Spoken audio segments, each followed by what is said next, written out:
मालिन्यै नमः। रत्नेश्वर्यै नमः। गन्धाक्षतपुष्पाणि समर्पयामि। ॐ वा चन्द्रमा मनसो जातचक्षुः सूर्यो अजायत श्रोत्राद्वायुषप्राणसमुखादग्निरजायत इदगुंहविः प्रजननं मे अस्तु दशवीरगुं सर्वगणगुं सस्तये आत्मसन प्रजासन पशुसन लोकसन भयसनि अग्निः प्रजां बहुलां मे करोत्पन्नं पयोरेतो अस्मा शुद्धत।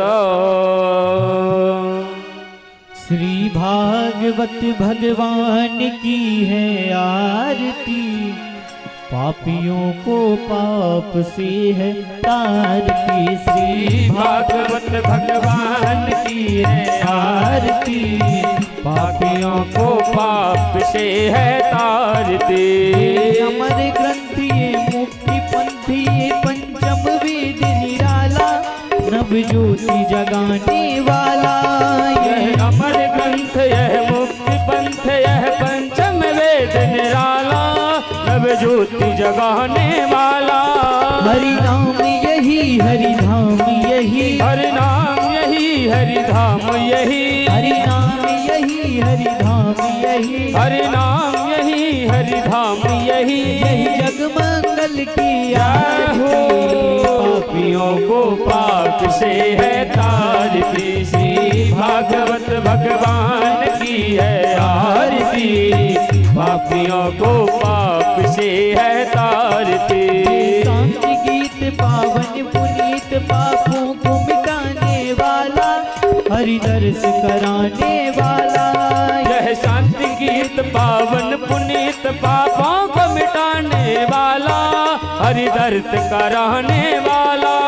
ये सुख करनी ये दुख हरनी, यह सुख करनी यह दुख हरनी, ये सुख करनी ये दुख हरनी, यह सुख करनी यह दुख हरनी। श्री मधुसूदन की हो पापियों को पाप से है तारती। श्री भागवत भगवान की है आरती, पापियों को पाप से है तारती। मधुर बोल जगपंथ घोल सने मार्ग बताने वाला, बिगड़ी को बनाने वाला। यह मधुर बोल जगपंथ खोल सन्मार्ग दिखाने वाला, बिगड़ी को बनाने वाला। श्री राम यही घनश्याम यही, श्री राम यही घनश्याम यही, श्री राम यही घनश्याम यही, सीताराम यही राधेश्याम यही। प्रभु की महिमा किया हो पापियों को पाप से है तारती। श्री भागवत भगवान की है आरती, पापियों को पाप से है तारती। श्री भागवत भगवान की है आरती, पापियों को पाप से है तारती। कर्पूर गौरम करुणावतारम संसार सारम भुजगेन्द्रहारम सदा वसंतम हृदयारविंदे भवं भवानी सहितं नमामि। त्वमेव माता च पिता त्वमेव, त्वमेव बन्धो च सखा त्वमेव, त्वमेव वेद्या द्रविणं त्वमेव, त्वमेव सर्वं मम देवदेव, त्वमेव सर्वं मम देवदेव, त्वमेव सर्वं मम देवदेव। बोले भागवत महापुराण की जलेन शीतलीकरणं पुष्पैर्देवावन्दनम् आरोग्यार्थे आत्माभिवन्दनं प्रतिवन्दनं प्रतिवन्दनं प्रतिवन्दनं प्रतिवन्दनम् अभिनंदनम अभिनंदनम अभिनंदनम प्रतिवंदनम। भागवत भगवान को ठाकुर जी को आरती दिखा करके आप लोग चावल फूल लेकर के भगवान की सुंदर पुष्पांजलि करेंगे। मंत्र पुष्पांजलि हरि ओम मा जगनेन जगनमय जंत देवास्तानि धर्माणि प्रथमान्याशंडा ते हनाकं महिमानः सजन्त यत्र पूर्वे साध्याः सन्ति देवाः। नाना सुगंध पुष्पाणि यथा कालोद्भवानि च पुष्पांजलिर्मया दत्तो ग्रहण परमेश्वर सुमन सुगंधित सुमन ले सुमन सुभक्ति सुविचार पुष्पांजलि अर्पण करूं श्रीमद् भागवत करो स्वीकार मेरे कान्हा करो स्वीकार चरण कमलेश मंत्र पुष्पांजलि समर्पयामि पुराण पुरुषोत्तमाय नमः। आप सभी अपने यथास्थान से भगवान की परिक्रमा करेंगे, घूम करके भागवत भगवान के सीधे परिक्रमा करेंगे। ओम यानि कानि च पापानि जन्मांतर कृतानि च तानि सर्वाणि नश्यन्तो प्रदक्षिणायां पदे पदे पापोऽहं पाप कर्माहं पापात्मनः पाप संभवः त्राहि मां पुंडरीकाक्षं सर्व पाप हरो भवा सर्व कष्ट हरो भवा सर्व दुख हरो भवा सर्व दारिद्र्य हरो भवा। बोले वृंदावन बिहारी लाल की जय हो। राधा रमण लाल की जय हो। राधा रानी सरकार की जय हो। श्रीमद् भागवत महापुराण की जय हो। श्री सुखदेव जी महाराज की जय हो। श्री व्यासी महाराज की जय हो। सियावर रामचंद्र भगवान की जय हो। अनंत बलवंत हनुमंत लाल की जय हो। संकट मोचन सरकार की जय हो। श्री द्वारका प्रसाद स्वामी जी महाराज की जय हो। छिन्ना धाम की जय हो। आज के आनंद की जय हो। जय जय श्री राधे श्याम।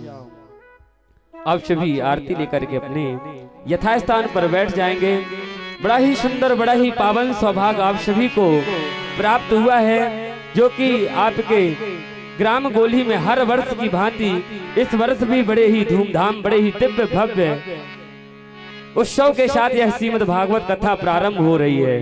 बड़े ही सुंदर आप सभी ने आज कलश यात्रा में भगवान कलश को अपने सिर पर धारण करके आप सभी ने भगवान की शोभा यात्रा में मंगल यात्रा में आप सभी सम्मिलित हुए और अपने जीवन को धन्य कर रहे हैं। बड़े ही सौभाग्यशाली हैं आप लोग, जो कि आपको श्री राधा रानी सेवा संस्थान सीधाम वृंदावन के माध्यम से आज से लगातार 7 दिनों तक श्रीमद् भागवत की ज्ञान गंगा में डुबकी लगाने का अवसर प्राप्त होगा।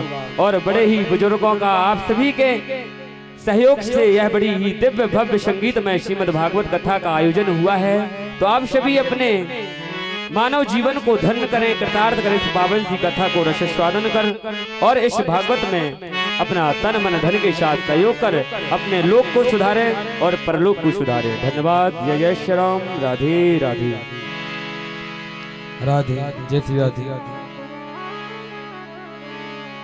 हरि ओम श्री गणेशाय नमः।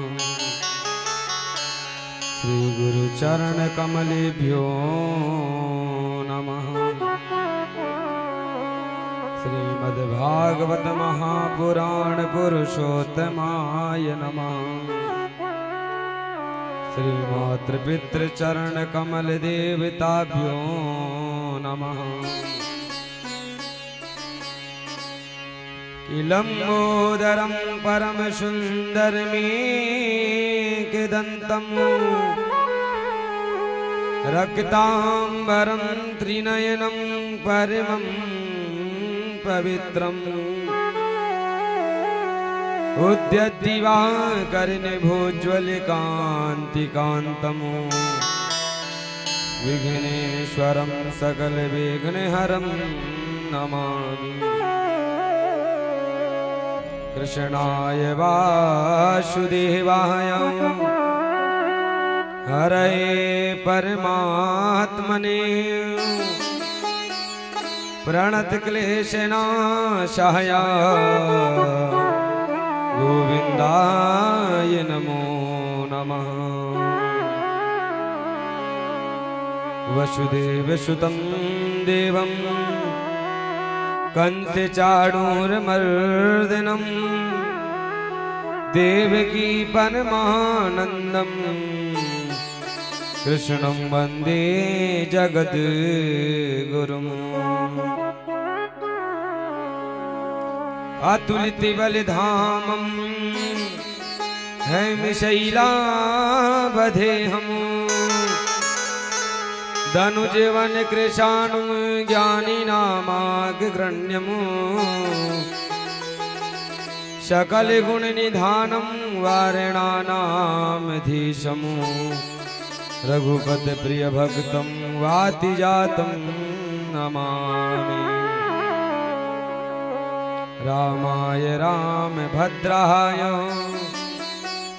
रामचन्द्राय वेधसे रघुनाथाय नाथाय सीताया पतये नमः अखण्डमण्डलाकारं व्याप्तं येन चराचरं तत्पदं दर्शितं येन तस्मै श्रीगुरवे नमः भक्ति भक्त भगवंत गुरु चतुर्नाम बपू एक तिनके पद वंदन करे नासत विघ्ने अनेक जय जय श्री राधा रमण जय जय नवल किशोर जय गोपी चित चोर प्रभु जय जय माखन चोर कि राधे मेरी मातु हैं पिता मेरे घनश्याम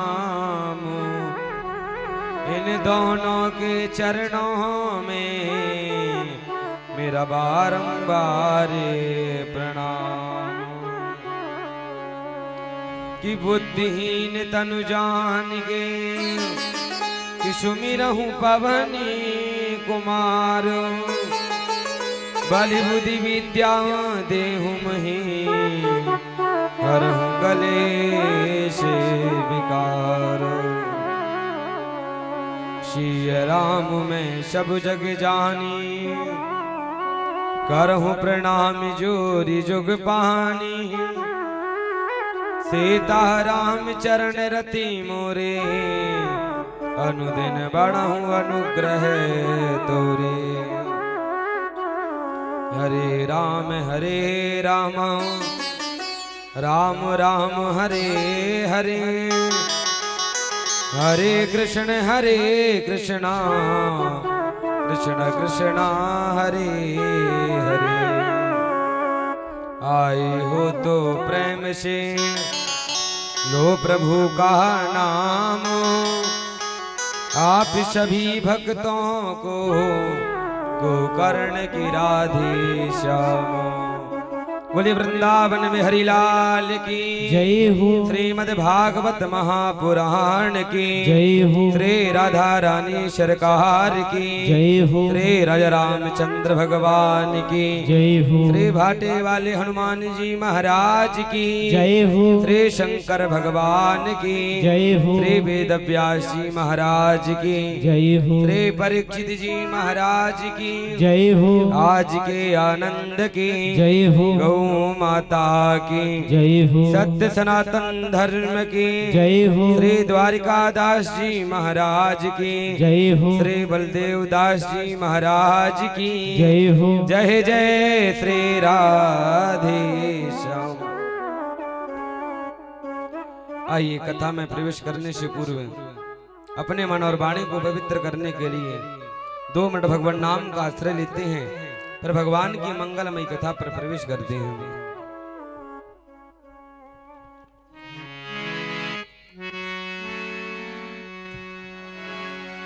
जय राधे राधे गोविंद गोविंद राधे जय राधे राधे गोविंद गोविंद राधे जय राधे राधे गोविंद गोविंद राधे जय राधे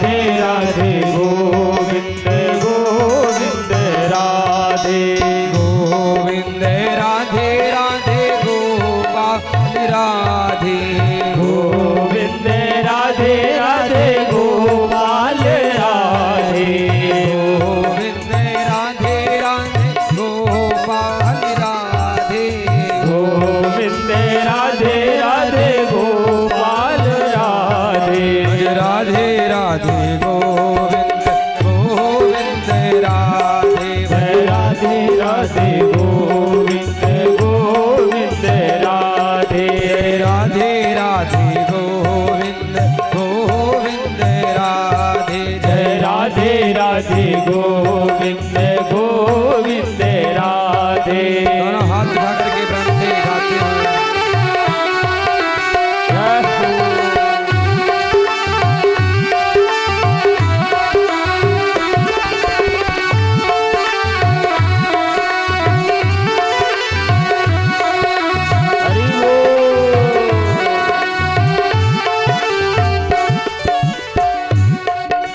गोविंद राधे राधे गोपाल राधे गोविंद राधे राधे गोपाल राधे गोविंद राधे राधे गोपाल राधे गोविंद राधे राधे गोपाल राधे गोविंद राधे राधे गोपाल राधे गोविंद राधे राधे गोपाल राधे राधे राधे गोविंद गोविंद राधे जय राधे राधे गोविंद गोविंद राधे राधे राधे गोविंद गोविंद राधे जय राधे राधे गोविंद गोविंद राधे जल है गहरा नावे पुरानी जल है गहरा नाव पुरानी जल है गहरा नावे पुरानी जल है गहरा नाव पुरानी बीच भंवरी मत छोड़ना हो बीच भंवर मत छोड़ना हो बीच भंवरी मत छोड़ना हो बीच भंवर मत छोड़ना मुझे मोरी लागी लगन मत तोड़ना प्रभु जी मोरी लागी लगन मत तोड़ना हरि जी मोरी लागी लगन मत तोड़ना हरि जी मोरी लागी लगन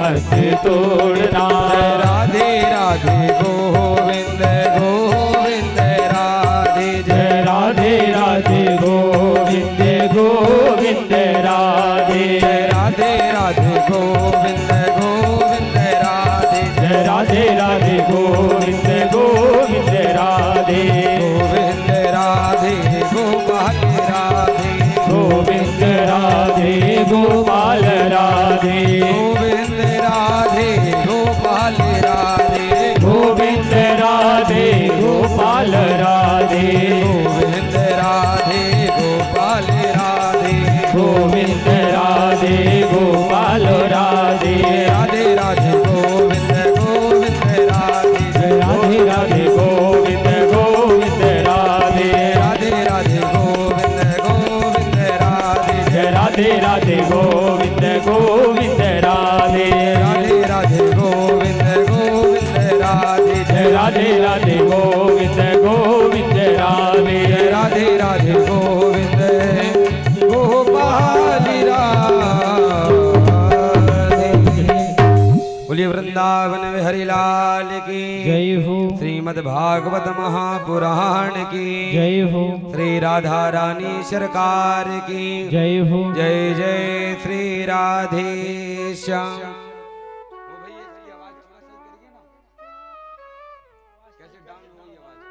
राधे परिमंगल में परम प्रातपर परम अखिलेश्वर कारण करुणा वरुणालय भक्त वंशा कल्पतरु तड़तित मिनिंदिश पीताम्बरधारी बाल कृष्णलाल जी की वांग्मय प्रतिमूर्ति श्रीमद् भागवत कथा पर बारंबार प्रणाम करते हुए, श्री हनुमान जी के चरणों पर बारंबार प्रणाम करते हुए, मंच पर विराजमान परम पूज्य महाराज श्री आप समस्त महापुरुषों के चरणों पर बारंबार प्रणाम करते हुए, कथा पंडाल पर पधारे हुए सभी श्रोता बंधु भक्तगण, सती अनुसैया जैसे चरित्रों को चरित्रार्थ करने वाली सभी माताएं एवं बहनें, आप सभी के हृदय में विराजमान गोविंद के चरणों पर दास का बारंबार प्रणाम है। श्री राम में सब जग जानी करूं प्रणाम जोरी जुगोपानी। जो भक्त YouTube चैनल के माध्यम से, फेसबुक चैनल के माध्यम से लाइव कथा को प्रसारण श्रवण कर रहे हैं, उन सब भक्तों को भी प्यार भरा राधे राधे। बड़े सौभाग्य की बात है कि श्री भाटे वाले हनुमान जी की कृपा से और झन्ना धाम में बड़ी सुंदर सी पावन सी कथा श्री द्वारकाधास जी महाराज के पावन सानिध्य पर और उनकी विशेष कृपा अनुकंपा से जो विगत कई वर्षों से लगातार आपके ग्राम गोली में झन्ना धाम में लगातार कभी भागवत कथा कभी राम कथा का आयोजन होता ही रहता है। और भगवत कृपा से इस दास को भी 4 साल से प्रार्थना करते करते इस बार श्री द्वारकादास महाराज जी ने लगता है कृपा बरसा ही लिया दास के ऊपर, जो इस बार कहने का अवसर दे रहे हैं। देखिए, भगवान की कथा भगवान की कृपा के बिना और सुनने को नहीं मिल पाती है, ना कहने को ना सुनने को। जब तक भगवान कृपा नहीं करेंगे तब तक व्यक्ति कभी सुन ही नहीं सकता है और ना कभी कथा बोल सकता है। दोनों के लिए कृपा चाहिए, श्रोता के लिए भी भगवत कृपा होनी चाहिए और वक्ता के लिए भी भगवत कृपा होनी चाहिए, तब आकर के कहीं भागवत कथा सुनने को मिल पाती है और बोलने का सौभाग्य शुभ अवसर मिल पाता है। बड़े ही हम सब आप सौभाग्यशाली हैं जो भगवान के चरणों पर बैठ करके भागवत रूपी ज्ञान गंगा पर डुबकी लगाने का सौभाग्य प्राप्त मिल रहा है। आज तक आप सबने बड़े बड़े महापुरुषों के द्वारा कथा को श्रवण किया, पर जीवन में कथाओं को श्रवण करके ये भाव नहीं लाना चाहिए भागवत तो हमने कई बार सुन लिया, राम कथा हमने कई बार सुन लिया, अरे हनुमान चालीसा रोज पढ़ते हैं, पर पढ़ने के बाद में जब नित्य पढ़ा जाता है तो उसका आनंद एक और होता है। ऐसे कथा रोज सुनने को जरूर मिलती हैं, पर कथा सुनकर के कभी जीवन में ये भाव नहीं लाना चाहिए कि हमने खूब कथा को सुन लिया। अरे खूब तो सुन लिया, पर सुने क्या है? सुनते तो सब कोई हैं, सुनना कोई बड़ी बात नहीं है, अपने जीवन में उतार लेना ये सबसे बड़ी बात बताई गई। सुनते तो सब हैं कि ध्रुव जी ने कैसे 5 वर्ष की अवस्था में भगवान को प्राप्त कर लिए, सुनते तो सब हैं, पर हमने कथा को सुन लिया। कथा सुननी कोई बड़ी बात नहीं है, कथा को सुनकर के जीवन में उतार लेना यही सबसे बड़ी बात कही गई है। और हमारे गोस्वामी तुलसीदास जी महाराज रामायण पर लिखते हैं कि राम कथा जे सुनत अघाही और रस विशेष जा ना तिन्ह नाही। जैसे आप रसगुल्ला खाओ और रसगुल्ला खाते खाते बोल दो कि अब हमको नहीं खाना, खूब खा लिए। यदि आपने ऐसा बोल दिया तो समझ लीजिए कि अभी तक आपने रसगुल्ला का स्वाद अच्छी तरह से ले नहीं पाए हैं, क्योंकि रसगुल्ला खाने वाला व्यक्ति जीवन में कान नहीं पकड़ेगा कि आज के बाद मैं कभी खाऊंगा नहीं रसगुल्ला। एक बार खा ले तो रोज खाने का मन ही करेगा। ऐसे भगवान की जो कथा होती है ना, ये भी ऐसी बताई गई है। सुनकर के जो व्यक्ति कह दे कि मैं सुन कर के अघा गया हूँ, इसका मतलब समझ लीजिए इस व्यक्ति ने अभी थोड़ा सा भी नहीं सुन पाया है। गोस्वामी जी कहते हैं राम कथा जे सुनत अघाही और रस विशेष जाना तिन नाही। इतना समझ लीजिए कि इस व्यक्ति ने अभी तक कुछ जाना ही नहीं है। बड़े ही परम सौभाग्यशाली हैं हम आप सब भक्तगण। आज प्रथम दिवस है, वो आप सबको ज्ञात ही होगा कि प्रथम दिवस में कितनी भी जल्दबाजी की जाए थोड़ा मोड़ा विलंब हो ही जाता है, क्योंकि प्रथम दिवस है, शुरुआत करने में थोड़ा सा समय लग ही जाता है। आप सबको पता है कथा आप सब भक्तों की है, कोई भी भक्त मन में ये भाव मत लाएं कि ये कथा उनकी है कि कोई करवा रहा है, क्योंकि भगवान के धाम भगवान के मंदिर सब भक्तों के होते हैं और भगवान के द्वार पर कभी बुलावे का इंतजार नहीं करना पड़ता है। जो बुलावे से भगवान के द्वार पर आए तो समझ लीजिए वो भगवान का भक्त नहीं कहलाता है, क्योंकि भगवान के भक्त को कभी बुलाया नहीं जाता। उसे पता भर चल जाए कि भाटे वाले हनुमान जी महाराज के सानिध्य में कार्यक्रम चल रहा है और वो गोली से दौड़ करके भाटे वाले हनुमान जी के पास पहुंच जाए तो समझ लीजिए वो हनुमान जी का भक्त है। और यदि महाराज जी ने फोन करके फिर बुलाया, फिर आप गए, तब आपको भक्त नहीं कहा जाएगा। क्यों? क्योंकि फोन करने से आप जा रहे हो, तब तो अपना व्यवहार चुकाने जा रहे हो कि महाराज जी ने फोन लगाया है, अब तो हमको जाना ही पड़ेगा। यदि पता चल जाए कि वहां पर कार्यक्रम हो रहा है और हम दौड़ करके पहुंच जाएं, उसी को भागवत में भक्त कहा गया है। भागवत में 4 शब्द होते हैं, भागवत। भाग का मतलब भक्ति, गा का मतलब ज्ञान, वा का मतलब वैराग्य, ता का मतलब त्याग और तपस्या। भागवत सुनने मात्र से व्यक्ति की जीवन की भक्ति, ज्ञान, वैराग्य और तपस्या बढ़ जाती है। भागवत इतनी कल्याणकारी है और जीवन में प्रत्येक प्राणी को भागवत सुनना ही सुनना चाहिए। आप चारों धाम की यात्रा कर पाओ या मत करो, पर यदि आपने भागवत को सुन लिया ना, तो भागवत सुनने मात्र से चारों धाम का फल मिल जाता है। और यदि आपने चारों धाम यात्रा कर लिया, फिर भागवत को सुन लिया, फिर तो सोने में सुहागा हो गया। पर भागवत प्रत्येक भक्त को जीवन में सुनना चाहिए। आज हम सब भक्तगण भागवत कथा के महात्म्य पर प्रवेश करेंगे कि भागवत की महिमा है क्या, भागवत को किन किन ऋषि मुनियों ने श्रवण किया, ये भागवत कहाँ पर सुनाई जा रही है, कौन सी ऋषि कहाँ पर सुना रही है। तो श्रीमद् भागवत महापुराण की महिमा पद्म पुराण में 6 अध्यायों में सी गाई गई है। क्योंकि कोई व्यक्ति अपने मुंह से प्रशंसा करे तो उसकी प्रशंसा नहीं मानी जाती है। इसलिए भागवत की जो महिमा है ना, यह भागवत अपनी महिमा स्वयं नहीं गा रही है, पद्म पुराण महिमा गा रहे हैं 6 अध्यायों में से। तो आज की कथा केवल हम सब लोग भागवत की महिमा को श्रवण करेंगे। सब लोग हम भागवत के प्रथम श्लोक श्रवण करेंगे कि सच्चिदानंद रूपाय विश्वोत्पत्त्यादि हेतवे तापत्रय विनाशाय श्री कृष्णाय वयं नमः। यह श्रीमद् भागवत महापुराण का प्रथम श्लोक महात्मा का। इस श्लोक में भगवान के स्वरूप के बारे में बतलाया गया है। भगवान करते क्या हैं, भगवान का स्वरूप कैसा है। सच्चिदानंद रूपाया, सत्य चित घन आनंद घन। सत्य का मतलब भगवान को भागवत में सत्य कहा गया है और संसार को केवल झूठा कहा गया है। किसी व्यक्ति ने पूछा ऐसा क्यों हो गया, अरे संसार को सत्य होना चाहिए ना, पर संसार को झूठा क्यों कहा गया है। संसार को झूठा इसलिए कहा गया है कि संसार रोज बदलता रहता है। आज जो है वो कल नहीं था, कल कथा नहीं चल रही थी मंदिर में, वो आज कार्यक्रम चल रहा है। तो संसार रोज बदलता रहता है, इसलिए संसार को झूठा कहा गया है और भगवान को सत्य कहा गया। कहते न उमा कहूं मैं अनुभव अपना, सत्य हरि भजन जगत सब सपना। संसार को केवल झूठा ही बताया गया है। भगवान का दूसरा स्वरूप बतलाया गया है चित। चित का मतलब होता है प्रकाश और ज्ञान।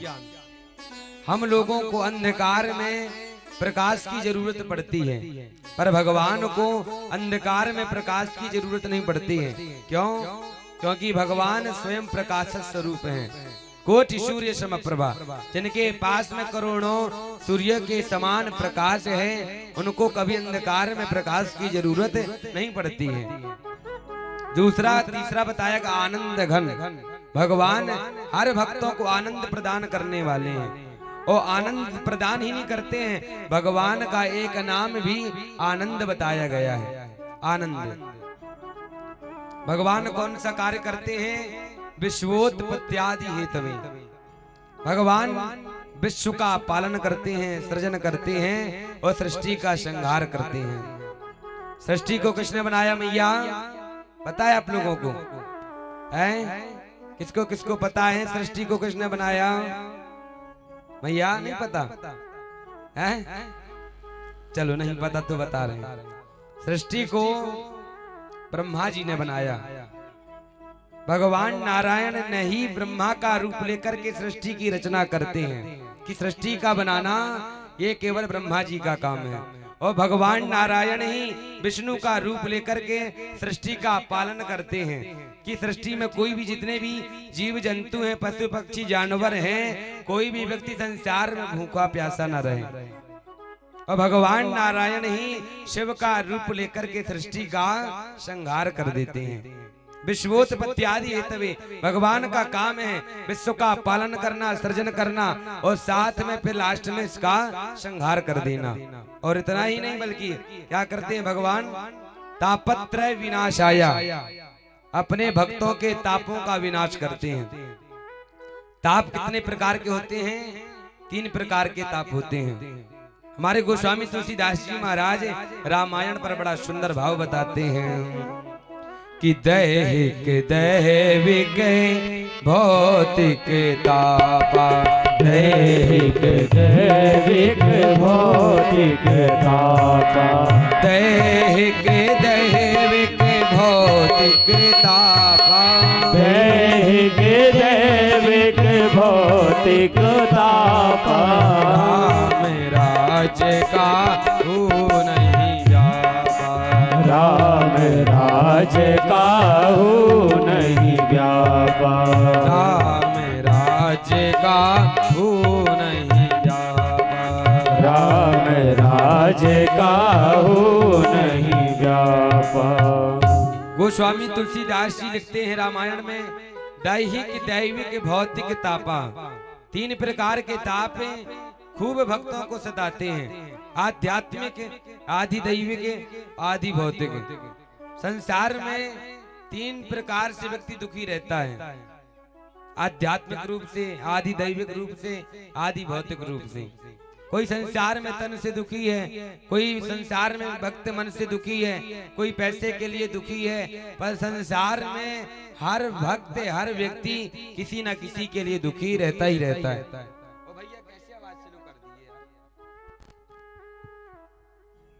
संसार में हर व्यक्ति किसी न किसी के लिए दुखी रहता ही रहता है। और भगवान कहते हैं मैं अपने भक्तों के तापों का विनाश करता हूँ। तापत्रय विनाश आया, जो भगवान के चरणों से जुड़ जाए, जो भगवान की कथाओं को नित्य श्रवण करता है, नित्य सुनता है ना, ऐसे भक्तों के भगवान तापों का विनाश करते हैं। तापत्रय विनाश आया श्री कृष्णाय वयम नमः। ऐसे भगवान श्री कृष्ण के चरणों में हम सब मिलकर के बारंबार प्रणाम करते हैं। बोलिए भक्त वत्सल भगवान की जय हो। कि यम प्रव्रजंत मनुपेतमपेत कृत्यम द्वैपायनो विरह कांतरया जुहावा पुत्रेति तन्मयतया तर्वोभिने दुष तम सर्वभूत हृदय मुनिमान तोष्मे। श्रीमद् भागवत महापुराण में जो भागवत कथा के मुख्य वक्ता हैं श्री सुखदेव जी महाराज के चरणों पर हम बारंबार प्रणाम करते हुए हम अपने मन को सभी लोग नैमिषारण्य की पावन भूमि पर लेकर के चलेंगे, जहाँ पर यह श्रीमद् भागवत कथा सूत जी महाराज 88,000 ऋषियों को सुना रहे हैं। शौनक जी महाराज मुख्य श्रोता बनकर के कथा को श्रवण कर रहे हैं, और सूत जी महाराज 16 वर्ष की आयु में यह श्रीमद् भागवत कथा 88,000 ऋषि मुनियों को सुना रहे हैं। शौनक जी महाराज ने प्रश्न किया कि अज्ञान ध्वांत विध्वंसा कोटि सूर्य समप्रभा, प्रभु आगे चल कर के कलयुग आने वाला है और संसार में हम सब अज्ञानी हैं, हम लोगों का कल्याण कैसे होगा? आप कहो कि हम जंगल में जाकर के तपस्या करें, खूब बड़े बड़े यज्ञ अनुष्ठान करें, तो हमारे बस की बात नहीं है। और हमारे बस की बात नहीं बल्कि कलयुग का कोई भी प्राणी घर छोड़ करके जल्दी जंगल में नहीं जाएगा भजन करने के लिए। इसलिए सबसे सरल कोई ऐसा उपाय बताइए जो घर द्वार भी न छोड़ना पड़े, और भगवान की ऐसी कोई कथा सुना दीजिए मम कर्ण रसायनम, कि जो हम अपने कानों से रसपान कर लें और रसपान करके अपने जीवन का कल्याण कर लें। ऐसा कोई कारण बताइए। क्योंकि प्रभु आपके पास में करोड़ों सूर्यों के समान ज्ञान का प्रकाश भरा पड़ा है, और कुछ ज्ञान रूपी यदि आप गंगा जल हम सब भक्तों के ऊपर छिड़क दोगे ना, तो हम सब भक्तों का सब उद्धार हो जाएगा। सूत जी महाराज बड़े प्रसन्न हुए। अरे ऋषि मुनियों, आप सब भक्तों के मन में भगवान की कथा सुनने का इच्छुक हैं। आप सब ऋषि मुनियों ने प्रश्न किया कि संसार में हर व्यक्ति, कोई भी संसार का व्यक्ति मरना नहीं चाहता है, पर संसार का एक यह भ्रम हुआ है, मरना सबको पड़ता है पर मरने को कोई याद नहीं करते हैं। ऋषि मुनियों ने प्रश्न किया कि मृत्यु के डर से डरते सब हैं कि हमें मरना नहीं है, और मरना कोई चाहते नहीं है। इसलिए ऐसा कोई कथा श्रवण कराइए जिससे मृत्यु का भय भी समाप्त हो जाए और भगवान के चरणों में भक्ति भी तीव्र बढ़ जाए, आगे बढ़े। सूत जी ने कहा कि हे ऋषि मुनियों, आप लोग मृत्यु के डर से डर रहे हो। अरे मृत्यु तो सबके पास में आना ही आना है। अरे जब राजा परीक्षित के पास में 7वें दिन में मरने का श्राप लग गया था कि राजा परीक्षित तुम्हारी मृत्यु 7वें दिन में हो जाएगी, तो राजा परीक्षित भी उस समय डर गए थे कि 7वें दिन में मैं मर जाऊंगा, समय इतना कम है, मेरा उद्धार कैसे होगा, मेरी मुक्ति कैसे होगी। और राजा परीक्षित अपना घर द्वार परिवार सब छोड़ करके गंगा जी के किनारे आ जाते हैं। उसी समय सुखदेव जी ने राजा परीक्षित को यह श्रीमद् भागवत कथा सुनाते हैं कि राजा परीक्षित का जो मृत्यु का भय है यह पूरा समाप्त हो जाए और राजा परीक्षित का उद्धार हो जाए। और जैसे सुखदेव जी ने कथा सुनाना प्रारंभ किए तो क्या हुआ, देवता लोग अमृत का कलश लेकर के स्वर्ग से आ गए और ला करके सुखदेव जी के सामने रख दिए कि सुखदेव जी आप एक काम करो, आप जो ये भागवत कथा राजा परीक्षित को सुना रहे हो ना, राजा परीक्षित को भागवत कथा मत सुनाओ, उसके बदले में आप राजा परीक्षित को ये अमृत पिला दीजिए, और जिससे राजा परीक्षित अमृत पिएंगे तो राजा परीक्षित का लोक और परलोक दोनों सुधर जाएगा, अमर हो जाएंगे। जो इनका मृत्यु का डर है ना, यह पूरा भय समाप्त हो जाएगा। सुखदेव जी बड़े आश्चर्य में पड़ गए। बताओ भाई, ना मैंने देवताओं को बुलाया, ना मैंने देवताओं से अमृत मांगा, और देवता लोग इतने परमार्थी कब से हो गए। अरे गोस्वामी जी कहते हैं सुर नर मुनि सबकी यह रीति, स्वार्थ उलाग करें सब प्रीति, बिना स्वार्थ की दुनिया में कोई व्यक्ति प्रेम नहीं कर सकता है, और देवता लोग इतने परमार्थी कब से हो गए। सुखदेव जी समझ गए। दधीची बाबा के पास में प्रणाम करने के लिए गए थे, और बदले में क्या मांग लाए कि दधीची बाबा एक काम करो, आप अपनी हड्डियां दे दो हमें। तो देवता लोग अपना काम बनाने में बड़े निपुण होते हैं, हाथ जोड़ जोड़ करके अपना काम बना लेते हैं, और फिर जैसे अपना काम बनता फिर भाड़ में जाए जनता। तो देवताओं का तो ये स्वभाव होता है। सुखदेव जी समझ गए कि अमृत का कलश लेकर के आए हैं, कोई ना कोई स्वार्थ होगा ही होगा। सुखदेव जी ने पूछा, रे देवताओं, अमृत कोई साधारण वस्तु नहीं है। जब समुद्र मंथन किया गया था तो 14 रत्नों में से सबसे बड़ा सुंदर रत्न अमृत निकला था, और जब अमृत निकला था तब तुम लोग तो दैत्यों से लड़ने के लिए तैयार हो गए थे कि अमृत मिल जाए, और आज वही अमृत तुम बिना मांगे बिना बुलाए और सहजता से दे रहे हो। इसमें कौन सा स्वार्थ छिपा हुआ है तुम्हारा। देवताओं ने कहा कि सुखदेव जी एक ही स्वार्थ है कि आप राजा परीक्षित को ये अमृत पिला दो, और बदले में तुम हमको यह श्रीमद् भागवत कथा सुना दो। आप फिर राजा परीक्षित को भागवत नहीं सुनाओगे। सुखदेव जी को आ गया गुस्सा। अरे देवताओं, तुम लोग ठगियाओ, हमेशा दुनिया वालों को ठगते रहते हो, लूटते रहते हो। सुखदेव जी ने कहा, देवताओं, तुम लोग श्रद्धा से श्रोता बनकर के आते, यदि तुम्हारे हृदय में भक्ति होती तो मैं तुमको जरूर भागवत कथा सुनाता, पर तुम लोग श्रोता बनकर के नहीं, सौदागर बनकर के आए हो, इसलिए तुम कथा सुनने के अधिकारी नहीं हो। सुखदेव जी ने देवताओं को डांट करके भगा दी। अब मन में विचार कीजिए कि भागवत कितनी हम सब भक्तों को सुलभ है कि जब भी मन में भाव आए कि कथा सुननी है ना कोई रोक, ना कोई टोक, ना कोई रोकने वाला, ना मना करने वाला। जब भी मन में आए तब भी भगवान की कथाओं को सुन सकते हैं। और देवता लोग एक बार कथा सुनने के लिए तरस रहे हैं, एक भी बार हमको कथा सुनने को केवल मिल जाए। सुखदेव जी ने डांट करके भगा दिया कि तुम लोग कथा सुनने के अधिकारी नहीं हो। देवता लोग दौड़ते दौड़ते गए और जाकर के ब्रह्मा जी से शिकायत कर दी कि राज्ञो मोक्षम तथा वीक्षम पुराधातापि विस्मतः सत्यलोके तुलां बद्ध्वा तुलयत् साधनान्यजः।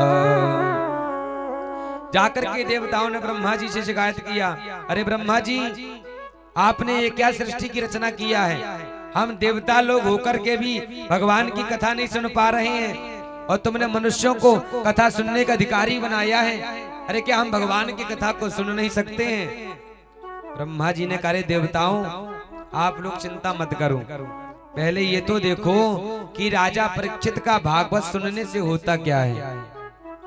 और जब 7वें दिन राजा परीक्षित का उद्धार हो गया, मोक्ष पद प्राप्त करते देखा, तो ब्रह्मा बाबा भी आश्चर्य में पड़ गए कि भाई ऐसा भागवत में है क्या? भागवत में ऐसी विशेषता है क्या? तुरंत सभी देवताओं ने क्या किया, भागवत जी को एक तराजू पर तौल करके देखा गया, जिससे सब्जी बेचने वाले सब्जी तौलते हैं ना, उसमें भागवत जी को तौला गया। एक तराजू के एक पल्ले पर भागवत जी को रखा गया, एक तराजू के एक पल्ले पर 17 पुराण, 6 शास्त्र, 4 वेद सब कुछ रख दिया गया। और फिर उठा करके देखा गया, जिसमें भागवत रखी थी वो पल्ला तो एकदम नीचे रखा रह गया, और जिसमें 6 शास्त्र, 4 वेद, 17 पुराण रखे थे वह पल्ला जाकर के ऊपर लटक गया। देवता लोग आंख फाड़ करके रह गए, भाई भागवत में ऐसा है क्या? सब ऋषि मुनियों ने प्रार्थना कर दिया, घोषणा कर दिया कि भागवत कोई साधारण किताब नहीं है, भागवत कोई पोथी नहीं है, भागवत साक्षात भगवान का वांग्मय स्वरूप है। तेने यम वांग्मयी मूर्तिम प्रत्यक्षां वर्तते हरि। भगवान का साक्षात वांग्मय स्वरूप भागवत में समाया हुआ है। प्रत्येक भागवत के श्लोक में भगवान स्वयं समाये हुए हैं। जब भगवान अपनी लीला को संपूर्ण करके जाने लगे थे, तब उद्धव जी ने प्रश्न किया था कि सरकार, आप हम सब भक्तों को छोड़ करके चले जाओगे तो हम आपके बिना और आपके भक्त आपके बिना कैसे रहेंगे? तब भगवान ने उद्धव जी से कहा था, अरे उद्धव, मैं कभी अपने भक्तों को छोड़ करके नहीं जाता हूँ। भगवान के शरीर से तेज निकला, वह आकर के भागवत में समा गया। इसलिए भागवत को कहा जाता है भगवान का वांग्मय स्वरूप। जिस व्यक्ति ने भागवत की पोथी को अपने सर में धारण कर लिया, अपने सर में उठा लिया ना, तो कहा जाता है 7 पीढ़ी पीछे की अपने आप उसकी तर जाती हैं। भागवत इतनी कल्याणकारी बताई गई है। सूत जी महाराज कहते हैं कि हे ऋषि मुनियों, श्रीमद् भागवत कथा को देवता लोग भी सुनने के लिए तरसते हैं। और एक बार इसी श्रीमद् भागवत कथा को देवर्षि नारद जी ने भी सुना था। सौनकाद ऋषि बड़े आश्चर्य में पड़ गए, नारद जी, अरे नारद जी एक घड़ी से ज्यादा कहीं पर रुकते नहीं हैं, और इन्होंने 7 दिन तक भागवत को कैसे सुन लिया? अरे कभी इस घर में कभी उस घर में जाते रहते हैं, एक घड़ी से ज्यादा कभी रुके नहीं, और 7 दिन तक नारद जी ने भागवत कथा को श्रवण किया। इसका कारण है क्यों था? नारद जी ने भागवत कथा क्यों सुनी और कहां पर सुनी, आप हमको बताइए। तब कहते हैं सूत जी महाराज कि एक दाही विशालायाम चत्वारि ऋषयो मलाह सत्संगार्थम समायाता दद्रसुस्तत्र नारदम। सूत जी कहते कि हे ऋषि मुनियों, एक बार श्री बद्री नारायण धाम में 4 ऋषि घूम रहे थे। कौन से 4 ऋषि? सनक, सनंदन, सनातन, सनत कुमार। ये 4 ऋषि भ्रमण कर रहे थे सत्संग की इच्छा से। कोई अच्छा व्यक्ति मिल जाए जिसके साथ में बैठ करके कुछ सत्संग कर ले कुछ क्षण। कहते हैं ना, दुनिया में जैसा व्यक्ति होता है दिन भर वही सोचता रहता है। जो दारू पीने वाला, शराब पीने वाला होगा ना, तो सुबह से लेकर के शाम तक यही सोचता रहेगा कि कोई शराब पीने वाला व्यक्ति मिल जाए तो आज एक दो पगुए का जुगाड़ लग जाएगा। गांजा पीने वाला होगा तो दिन भर यही सोचता रहेगा कोई संगी साथी मिल जाए तो दो चार फूंक कहीं किनारे में बैठ करके लगा लें। जो ताश पत्ते खेलने वाले होंगे तो यही दिन भर सोचते रहेंगे। इसलिए कहते हैं ना, ज्ञानी से ज्ञानी मिले होए ज्ञान की बात, और मूर्ख से मूर्ख मिले दे घूसा दे लात। जो जैसा होगा वैसी बातें करेगा। सनकाद ऋषि सत्संग की इच्छा से भ्रमण कर रहे थे कि कोई संसार में हमको अच्छा व्यक्ति मिल जाए जिसके साथ में सत्संग कर लें। और ये चारों ऋषि साधारण महापुरुष नहीं है, ये चार भाई हैं और चारों भाई एक दूसरे को कथाएं सुनाते हैं। कभी सनकादिक बैठ जाए तो सुना रहे हैं, कभी सनंदन बैठ जाए तो तीन भाई सुन रहे हैं, कभी तीसरे नंबर का थक जाए तो चौथे नंबर का बैठ जाए, तीन भाई फिर सुनने लग जाए। जब चौथे नंबर का थक जाए तो पहले नंबर का बैठ जाए, फिर तीन लोग सुनने लग जाए। इन चारों का काम ही है हमेशा सत्संग करना और सत्संग कराना। सत्संग की इच्छा से घूम रहे थे। इतने में क्या हुआ कि नारद जी महाराज दिखाई पड़ गए। नारद जी महाराज दिखाई पड़े, बड़े ही चिंता में घूम रहे थे। चिंता करते करते घूम रहे थे, मुख लटका हुआ था। सनकाद ऋषियों ने कहा, अरे नारद जी, कथम ब्रह्मण्य दीन मुखा। अरे नारद जी, आप ब्रह्मा जी के पुत्र हो, भगवान नारायण के दास हो, आप चिंता कर रहे हो। अरे नारद जी, आपको ये चिंता करना शोभा नहीं देता है। अरे दुनिया वालों को कोई कष्ट पहुंचता है, कोई दुख सताता है तो दुनिया के भक्त बड़े बड़े संतों के पास में आते हैं शांति पाने के लिए। और जब तुम्हारे पास में आएंगे कोई भक्त और तुम ही मोह लटका करके दिखाई पड़ोगे तो दुनिया वालों पर की क्या बीतेगी। अरे जो स्वयं चिंता कर रहा है वह दूसरों की चिंता कैसे मिटा सकता है। सनकाद ऋषि ने कहा कि नारद जी, आपको ये शोभनीय नहीं है, आप ब्रह्मा के पुत्र हो, आपको शोभा चिंता करना शोभा नहीं देता है। आप अपने दुख का कारण बताओ। नारद जी फिर भी नहीं बोले कुछ। सनकाद ऋषि ने फिर डांटा, अरे नारद जी, आपका मुख ऐसे लग रहा है जैसे किसी पैसे वाले व्यक्ति का पूरा धन पैसा चुरा लो और फिर उसका मोह देखा जाए। जैसे वो मोह लटका करके घूमेगा वैसे तुम्हारा मोह लग रहा है। और नारद जी, तुम्हारा ऐसा कौन सा धन है, कौन से चोर ने तुम्हारे धन को चुरा लिया जो तुम ऐसे मोह लटका करके घूम रहे हो। अरे दुनिया वाले जिस धन को अपना धन समझते हैं, ऐसे धन को संत महापुरुष कभी अपना धन नहीं समझते हैं। और संतों का जो धन होता है ना, दुनिया में आज तक कोई पैदा नहीं हुआ संतों के धन को चुराने वाला। संतों का धन कौन होता है? भगवान नाम का धन होता है, और भगवान नाम के धन को कोई भी चोर नहीं चुरा सकता है। सनकाद ऋषि ने नारद जी को डांटा कि आप अपने दुख का कारण बताओ। तब नारद जी ने अपने दुख का कारण बताते हैं कि प्रभु, मैं संसार में आया था शांति पाने के लिए कि कहीं पर मुझे शांति मिल जाए। मैं हर जगह गया कि पुष्करम चा प्रयागम चा काशीम गोदावरीम तथा हरिक्षेत्रम कुरुक्षेत्रम श्रीरंगम सेतु बंधनमो। नारद जी ने कहा कि मैं पुष्कर में गया, प्रयाग में गया, काशी में गया, हरिद्वार में गया, हर तीर्थ में गया, पर मुझे कहीं पर शांति नहीं मिली। बड़े बड़े संतों के पास में गया तो भी मुझे शांति नहीं मिली कहीं पर। मैंने सोचा कि चलो भाई गृहस्थ वालों के घर में चला जाए। गृहस्थ वालों के घर में आया तो गृहस्थ वालों के घर में शांति पाने के लिए गया, पर गृहस्थ वालों के घर में और बड़ी विडंबना, शांति देवी नहीं मिली। हम लोगों के घर में क्रांति देवी और मिल गई। कौन सी क्रांति देवी? कि तरुणी प्रभुता गे हैं शाल को बुद्धिदाय कहा कि माँ बाप की सेवा घर में कब तक की जाएगी? जब तक माँ बाप अपने बेटा बहू को घर का मालिक नहीं बनाएंगे। और जैसे बेटा बहू मालिक बने वैसे माँ बाप की खटिया किसी तीर्थ में या किसी खेत में डाल दी जाएगी। माँ बाप बेचारे जैसे तैसे घर में रुक भी गए, बेटा कोई बड़ा कार्य कर रहा है, यदि घर में गाड़ी नहीं खरीद करके ला रहा है तो माँ बाप से फिर नहीं पूछता है, सोचता है कि बूढ़े माँ बाप से क्या पूछना है।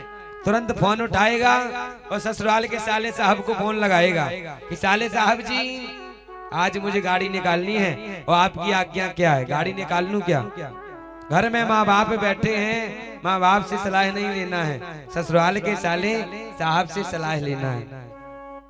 और हमारे ब्रज में बड़ी सुंदर कहावत कहते हैं, दीवार बिगाड़े आरो और घर बिगाड़े सारो। यदि घर की दीवारों पर ज्यादा अलमारियां बना दी जाए ना तो वह घर ज्यादा दिन तक चलता नहीं है, और ऐसे ही घर में ज्यादा साले साहब को छूट दे दिया जाए ना तो वह घर भी ज्यादा दिन तक चलता नहीं है।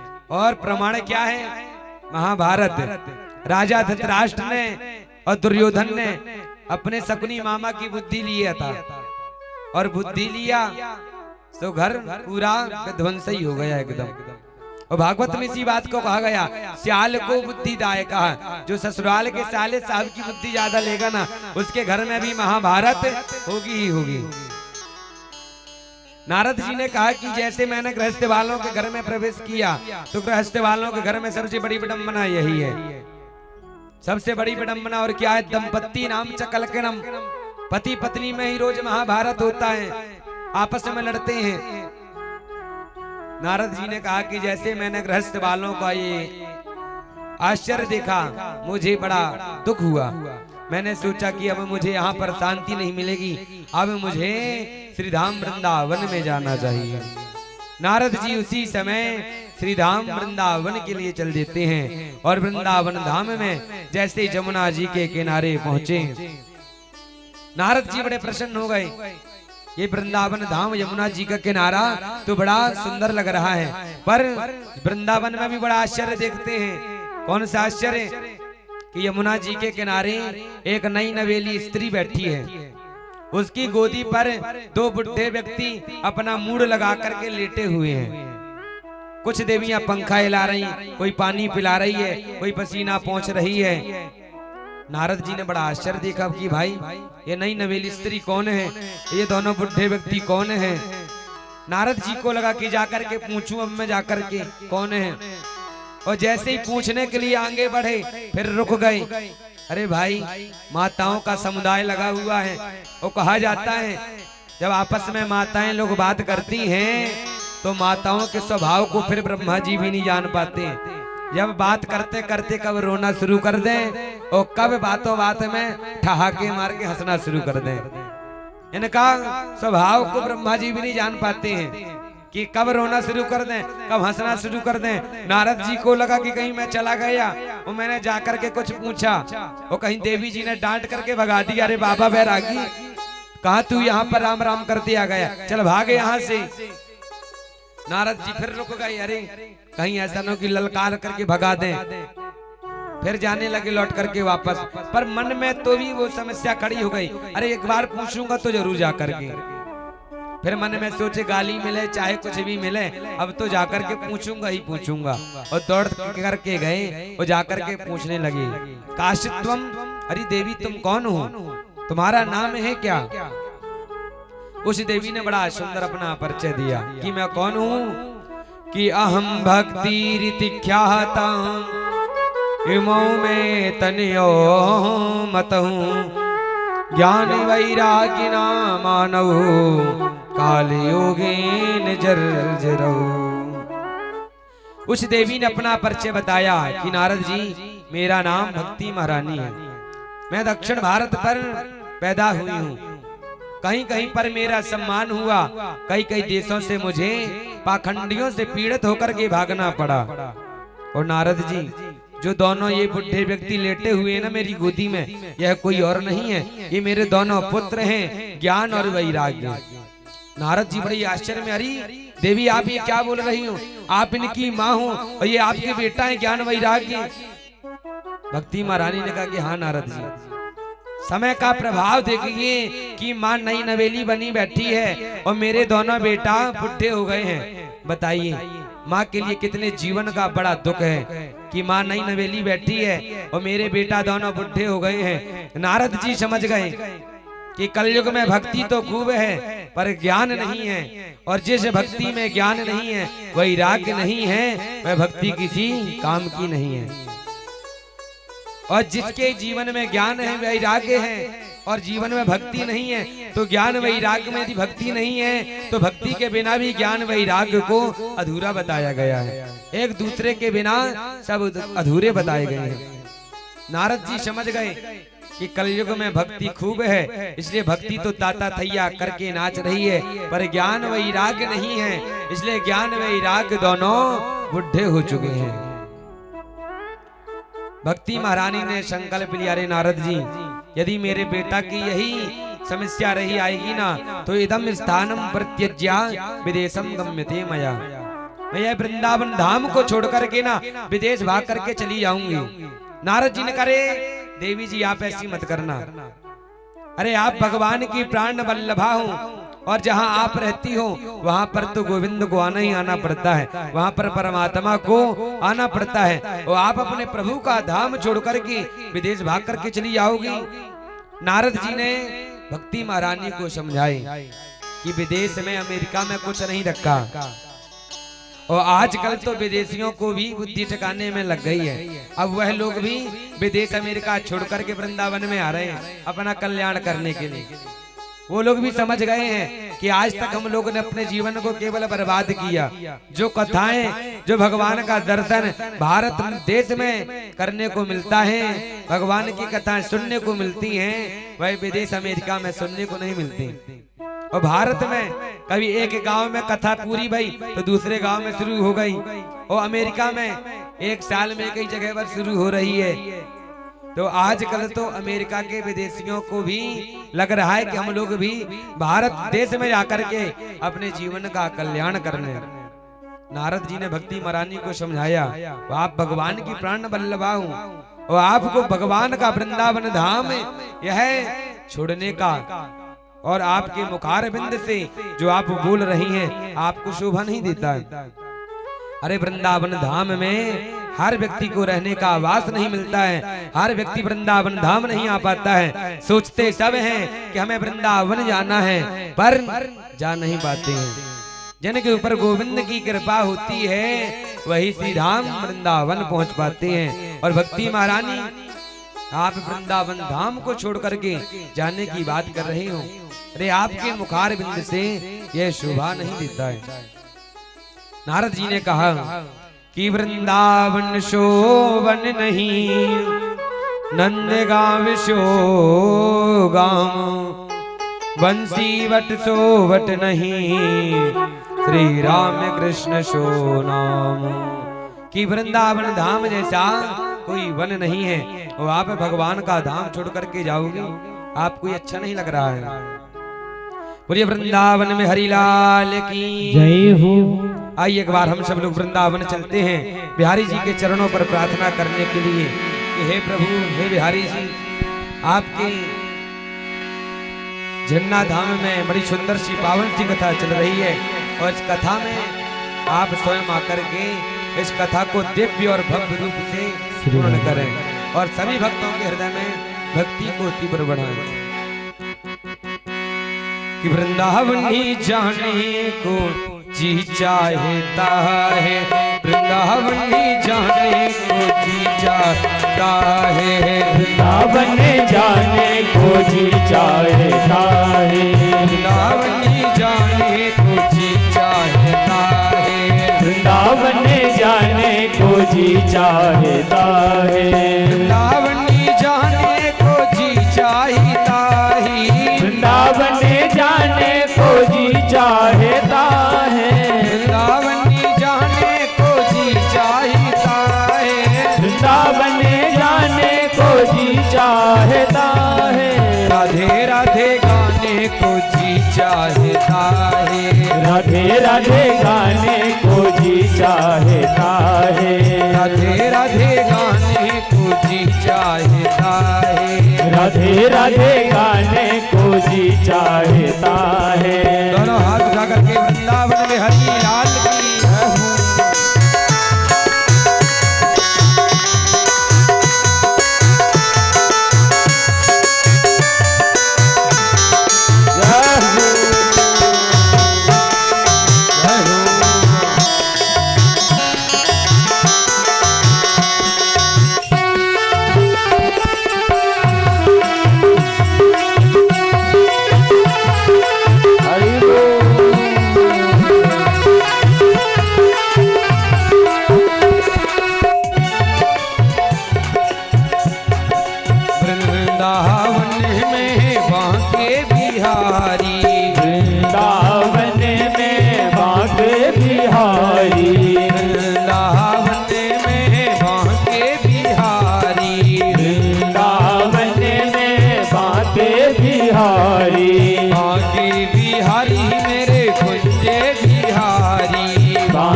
बिहारी मेरे कुंज बिहारी नैना लड़ाने को जी चाहता है नैना लड़ाने को जी चाहता है अखियां लड़ाने को जी चाहता है अखियां लड़ाने को जी चाहता है राधे राधे गाने को जी चाहता है राधे राधे गाने को जी चाहता है वृंदावनी जाने को जी चाहता है वृंदावन जाने को जी चाहता है दोनों हाथ उठा करके तालियों के साथ सेवा करते हुए जय हो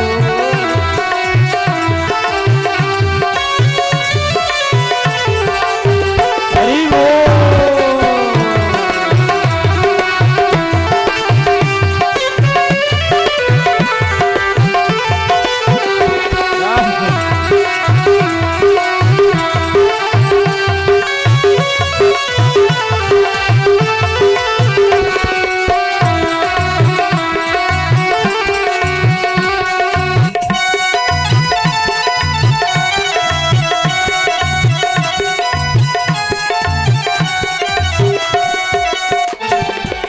वृंदावन में है जमुना मैया वृंदावन में है जमुना मैया वृंदावन में है जमुना मैया वृंदावन में है जमुना मैया है जमुना मैया है जमुना मैया है जमुना मैया है जमुना मैया वृंदावन में है जमुना मैया वृंदावन में है जमुना मैया गोता लगाने को जी चाहता है गोता लगाने को जी चाहता है गोता लगाने को जी चाहता है गोता लगाने को जी चाहता है राधे राधे गाने को जी चाहता है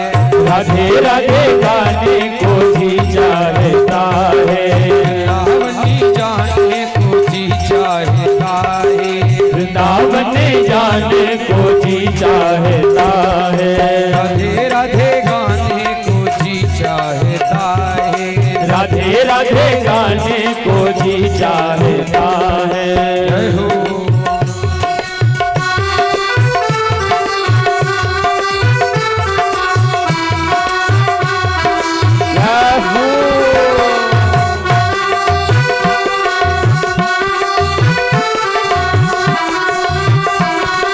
हरि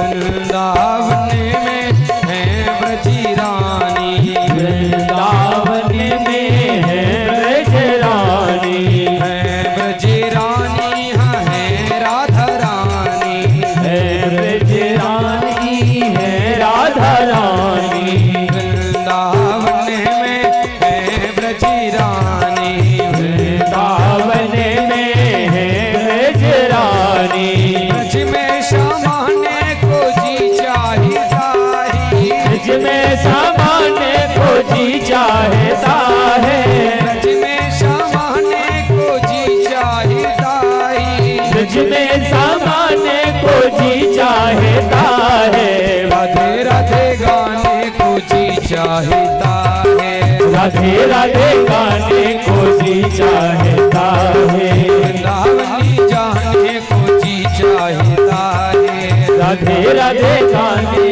को जी चाहता है वृंदावनी जाने को जी चाहता है वृंदावन जाने को जी चाहता है राधे राधे गाने को जी चाहता है राधे राधे गाने को जी चाहता है वृंदावनी जाने को जी चाहता है बोलिए वृंदावन बिहारी लाल की जय हो, श्रीमद् भागवत महापुराण की जय हो, श्री राधा रानी सरकार की जय हो, जय जय श्री राधे श्याम। एक बार प्रेम से बोलिए राधे राधे। नारद जी ने भक्ति महारानी को रोका कि देवी आप भगवान की प्राण वल्लभा हो और आप अपने प्रभु को छोड़ करके विदेश भाग जाओगी और विदेश जाने की बात कर रही हो, आपको ये शोभा नहीं देता है।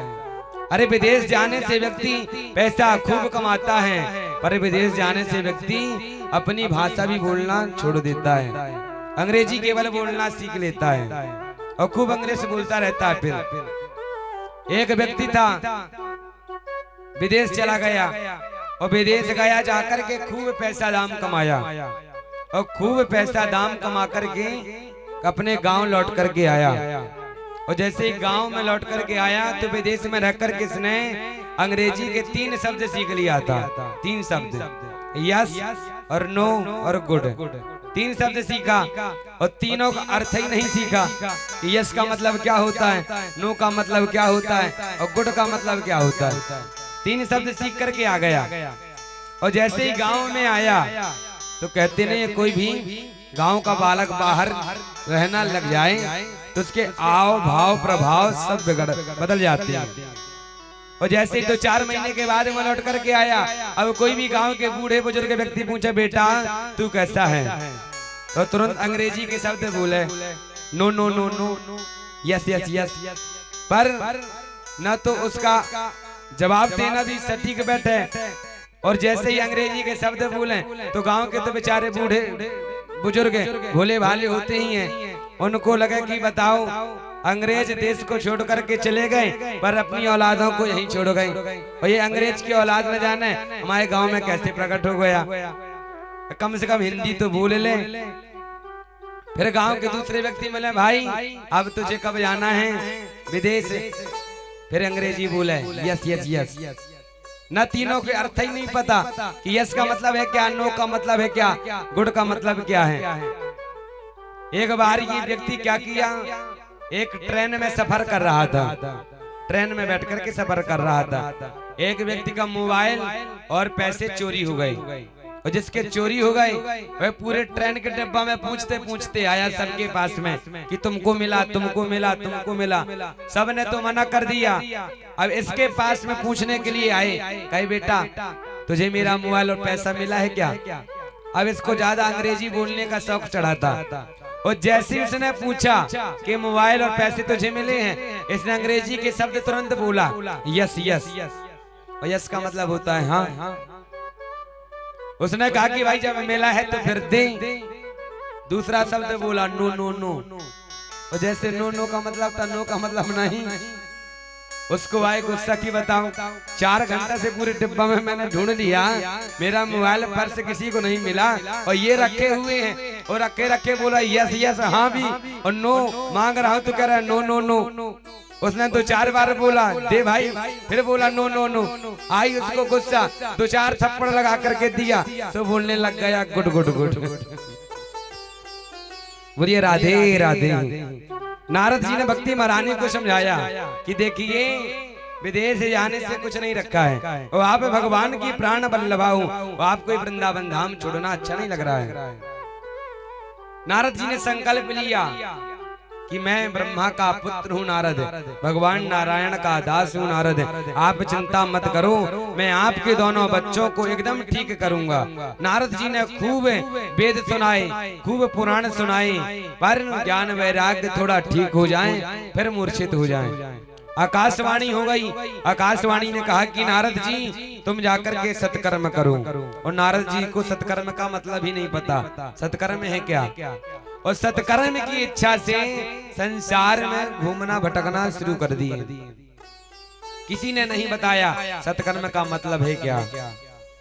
नारद जी उदास मोह लेकर के सनकादशी के पास में पहुंच गए, और सनकादशी ने जैसे ही देखा नारद जी को, नारद जी ने पूरी कहानी सुना दी कि देखो मैं सत्कर्म की इच्छा से घूम रहा था और आज तक मुझे कोई सत्कर्म का मतलब नहीं बताया। सनकादशी ने कहा नारद जी इतनी छोटी सी बात है कि सत्कर्म का मतलब आपको पता नहीं है। अरे सत्कर्म कोई और नहीं है, सत्कर्म वह केवल श्रीमद् भागवत कथा है। आप ज्ञान वैराग को ठीक करने के लिए श्रीमद् भागवत कथा सुनाइए और निश्चित रूप से ज्ञान वैराग ठीक हो जाएंगे। नारद जी को विश्वास नहीं हुआ। अरे मैंने चारों वेद सुना डाले, सबका सार महाभारत सुना डाला, और ये मुझे पता है कि वेदों का रस ही केवल भागवत में समाया हुआ है। तो जब वेद सुनाने से कुछ नहीं हुआ तो भागवत सुनाने से क्या होगा। सनकादिक जी ने नारद जी को दृष्टांत देकर के समझाया, अरे नारद जी आप बहुत गलत बात बोल रहे हो। जीवन में कोई कितना भी पढ़ लिख करके विद्वान बन जाए, कोई कितना भी पढ़ लिख करके पोथी पढ़ ले, ज्ञानी बन जाए, पर जब तक जीवन में सत्संग नहीं करेगा ना, तब तक उसके जीवन का विवेक जागने वाला नहीं है। और भाग्योदयेन बहुजन्म समर्जितेना सत्संग मम चलभते पुरुषो यदा भई। और सत्संग भी जब हमारे जन्म जन्मांतरों के, कल्प कल्पांतरों के, युग युगांतरों के जब हमारे भाग्योदय पुण्योदय हो जाते हैं, तब कहीं जाकर के सत्संग करने का सौभाग्य प्राप्त मिलता है। और भागवत सुन जो हम रहे हैं आज, ये भागवत सुनना भी एक सत्संग है। जहाँ पर सत्य का संग किया जा रहा हो वो सत्संग कहलाता है। और सत्य क्या है? भागवत में भगवान को सत्य सत्य बहुत ज्यादा कहा गया है। बहुत बार केवल भगवान को सत्य सत्य कहा गया है। सत्यम परम धीमहि। जब भगवान वसुदेव जी के सामने बाल रूप लेकर के प्रकट हो गए, तब देवताओं ने भी भगवान को सत्य सत्य कह करके पुकारा कि सत्य व्रतम सत्य परम सत्यम सत्यस्य योनिम निहितम च सत्ये सत्यस्य सत्यामृत सत्य नेत्रम सत्यात्मकम त्वाम शरणम प्रपन्नाः। तो भागवत में सबसे ज्यादा भगवान को सत्य कहा गया। जहाँ भगवान नाम का सत्संग किया जा रहा हो उसी को सत्संग कहा जाता है। और सत्संग करने से जीवन की विवेक जाग जाता है। और हर व्यक्ति को जीवन में सत्संग करना चाहिए। कहते हैं ना, बिनु सत्संग विवेक न हुई, राम कृपा बिनु सुलभ न सोई। सत्संग भी भगवान की कृपा से मिलता है करने को। नारद जी को सनकादिक जी ने समझाया कि कोई पढ़ लिख करके कितना भी विद्वान बन जाए, पर यदि सत्संग नहीं किया तब तक उसके जीवन का विवेक जागने वाला नहीं है। नारद जी को सनकादिक जी ने उदाहरण दिया। नारद जी एक बात बताऊं, आम के वृक्ष से ही फल निकलता है, वृक्ष से ही एक फल होता है। और कोई आम खाए और आम खाने के बाद में सोचे कि बताओ आम कितना मीठा मीठा है, और जो आम को जिसने प्रकट किया है वह कितना मीठा होगा। और आम को फेंक दे और जाकर के पेड़ को चबाना शुरू कर दे, पेड़ को चबाना शुरू कर दे, तो बताओ उसकी दांतों की दुर्दशा कैसे होगी। पेड़ को चबा पाएगा? जो स्वाद उसको आम के फल में मिला वह स्वाद आम के वृक्ष में नहीं मिल सकता है। जो आम के वृक्ष में स्वाद मिलेगा वह स्वाद आम के फल में नहीं मिल सकता है। ऐसे सनकादिक जी ने कहा कि नारद जी जो काम वेद कर सकते हैं वह भागवत नहीं कर सकती है, और जो भागवत कथा कर सकती कल्याणकारी है वह वेद नहीं कर सकते हैं। वेदों का रस जरूर भागवत में समाया हुआ है, पर भागवत इतनी कल्याणकारी है जो काम भागवत कर देगी वह चार वेद नहीं कर पाएंगे। नारद जी को दृष्टांत देकर के समझाया गया। नारद जी को दृष्टांत देकर के समझाया गया। नारद जी समझ गए, और नारद जी समझ गए। नारद जी ने हाथ जोड़ा कि प्रभु आप एक काम करो, अब आप ही हम सबको कथा सुना दीजिए। सनकादिक ऋषि कथा सुनाने के लिए तैयार हो गए, पर कथा कहाँ सुनाई जाएगी? बद्रीनाथ में कथा नहीं सुनाएंगे, हम हरिद्वार की पावन भूमि में कथा सुनाएंगे आपको। हरिद्वार में कथा सुनाने के लिए तैयार हो गए। हरिद्वार में आनंद तट वन नाम का एक वन है, जहाँ पर सनकादिक ऋषि ने कथा सुनाना प्रारंभ किए। बड़े बड़े ऋषि मुनि सब कथा सुनने के लिए अपने परिवार अपने बच्चों के साथ में जाते हैं सुनने के लिए। देखिए भगवान की कथाएं हमेशा अकेले नहीं सुनना चाहिए, कथाएं हमेशा अपने परिवार के बच्चों के साथ में सुनना चाहिए। मेला लगता है गांव में, मेला देखने के लिए तो परिवार के साथ में जाते हैं सब, पर भगवान की कथा हो, भगवान के मंदिर जाना हो तो व्यक्ति परिवार को घर ही छोड़ आते हैं, बच्चों को घर में छोड़ देंगे कि तुम क्या करोगे जाकर के। तो देखिए आज के समय में बच्चों को कथा सुनाना बहुत अनिवार्य है, क्योंकि बच्चे कथा सुनेंगे उनको पता चलेगा कि इनके कौन थे। जो आजकल के बच्चे भटक जाते हैं ना, अपने सनातन धर्म को छोड़ करके दूसरे धर्म में चले जाते हैं। क्यों भटक जाते हैं? क्योंकि जीवन में उन्होंने सत्संग किया ही नहीं, कभी भगवान की कथाओं को उन्होंने सुना ही नहीं है। और जिसने भगवान की कथा को सुन लिया वो जीवन में कभी भटक नहीं सकता है। इसलिए कथाएं हमेशा अपने बच्चों, अपने परिवार वालों के साथ में सुनना चाहिए। सब बड़े बड़े ऋषि महात्मा अपने परिवार, अपने बच्चों के साथ में कथा सुनने के लिए हरिद्वार की पावन भूमि में पहुंच गए। उसी समय भक्ति महारानी भी नारद जी के साथ में अपने दोनों पुत्र ज्ञान वैराग्य के साथ में जाकर के हरिद्वार की पावन भूमि में पहुंच गए। सब ऋषि मुनियों को बैठने के लिए स्थान दिया गया। भक्ति महारानी ने प्रश्न किया कि सरकार मुझे बैठने के लिए कौन सा स्थान है, मैं कहां पर जाकर के बैठूं? सनकादिक ऋषियों ने कहा कि देखो भक्ति महारानी, आप एक काम करो, आप जितने भी कथा पंडाल में श्रोता विराजमान हैं, आप सभी श्रोताओं के हृदय में जाकर के बैठ जाओ, जिससे समस्त श्रोताओं की कथा सुनने की भक्ति और बढ़ जाए, क्योंकि आपका नाम भी भक्ति है। तो आप जिसके हृदय में बैठ जाओ ना, उसका वैकुंठ लोक पर लोक सब सुधर जाएगा। भक्ति महारानी बड़ी प्रसन्न हुई, समस्त भक्तों के हृदय में विराजमान हुई। जैसे ही ज्ञान वैराग्य ने कथा को श्रवण किया और जैसे ही कथा को श्रवण किए, एक दिन की कथा पूरी हुई, ज्ञान वैराग्य ताता थैया करके नाचना शुरू कर देते हैं। नारद जी समझ गए, बताओ अभी तो केवल भागवत की चटनी चटाई गई है एक दिन की केवल, और आज की कथा से ही केवल ज्ञान वैराग्य नाचना शुरू कर दिए, और जब 7 दिन की पूरी कथा हो जाएगी तब क्या होगा? नारद जी ने हाथ जोड़ लिया, सरकार मैंने भागवत का प्रत्यक्ष प्रमाण देख लिया कि भागवत सुनने से ज्ञान वैराग्य कैसे ताता थैया करके नाच रहे हैं, और भक्ति महारानी स्वयं नाच रही है कि भक्ति ही श्रुतौ तौ।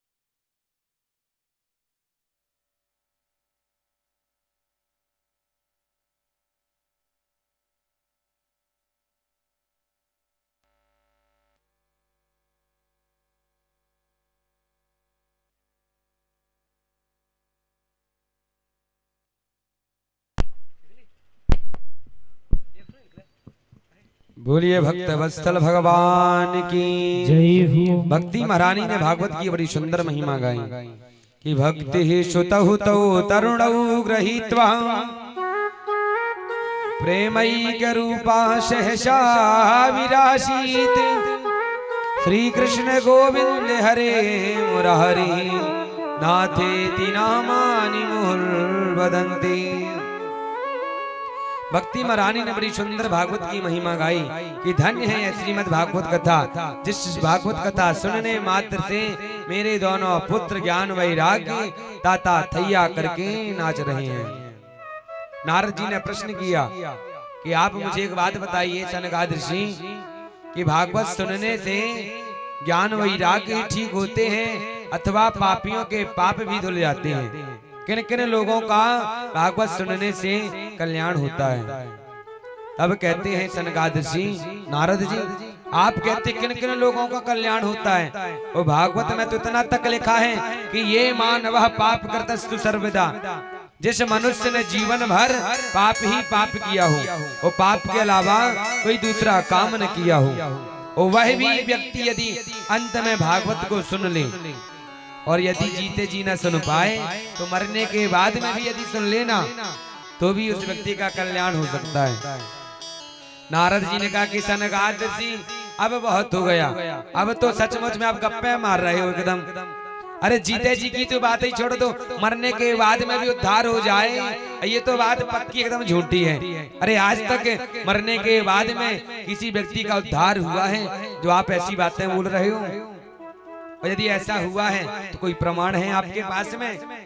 सनकादिक जी ने कहा कि नारद जी हम आपको बिना प्रमाण के कोई बातें नहीं बता रहे हैं, सब आपको शास्त्र सम्मत बता रहे हैं। एक इतिहास हम आपको सुनाने जा रहे हैं जिसको सुनने मात्र से जो सच्चे दिल से सुनता है उसके पाप कट जाते हैं। कहते हैं एक तुंगभद्रा नदी के किनारे एक पंडित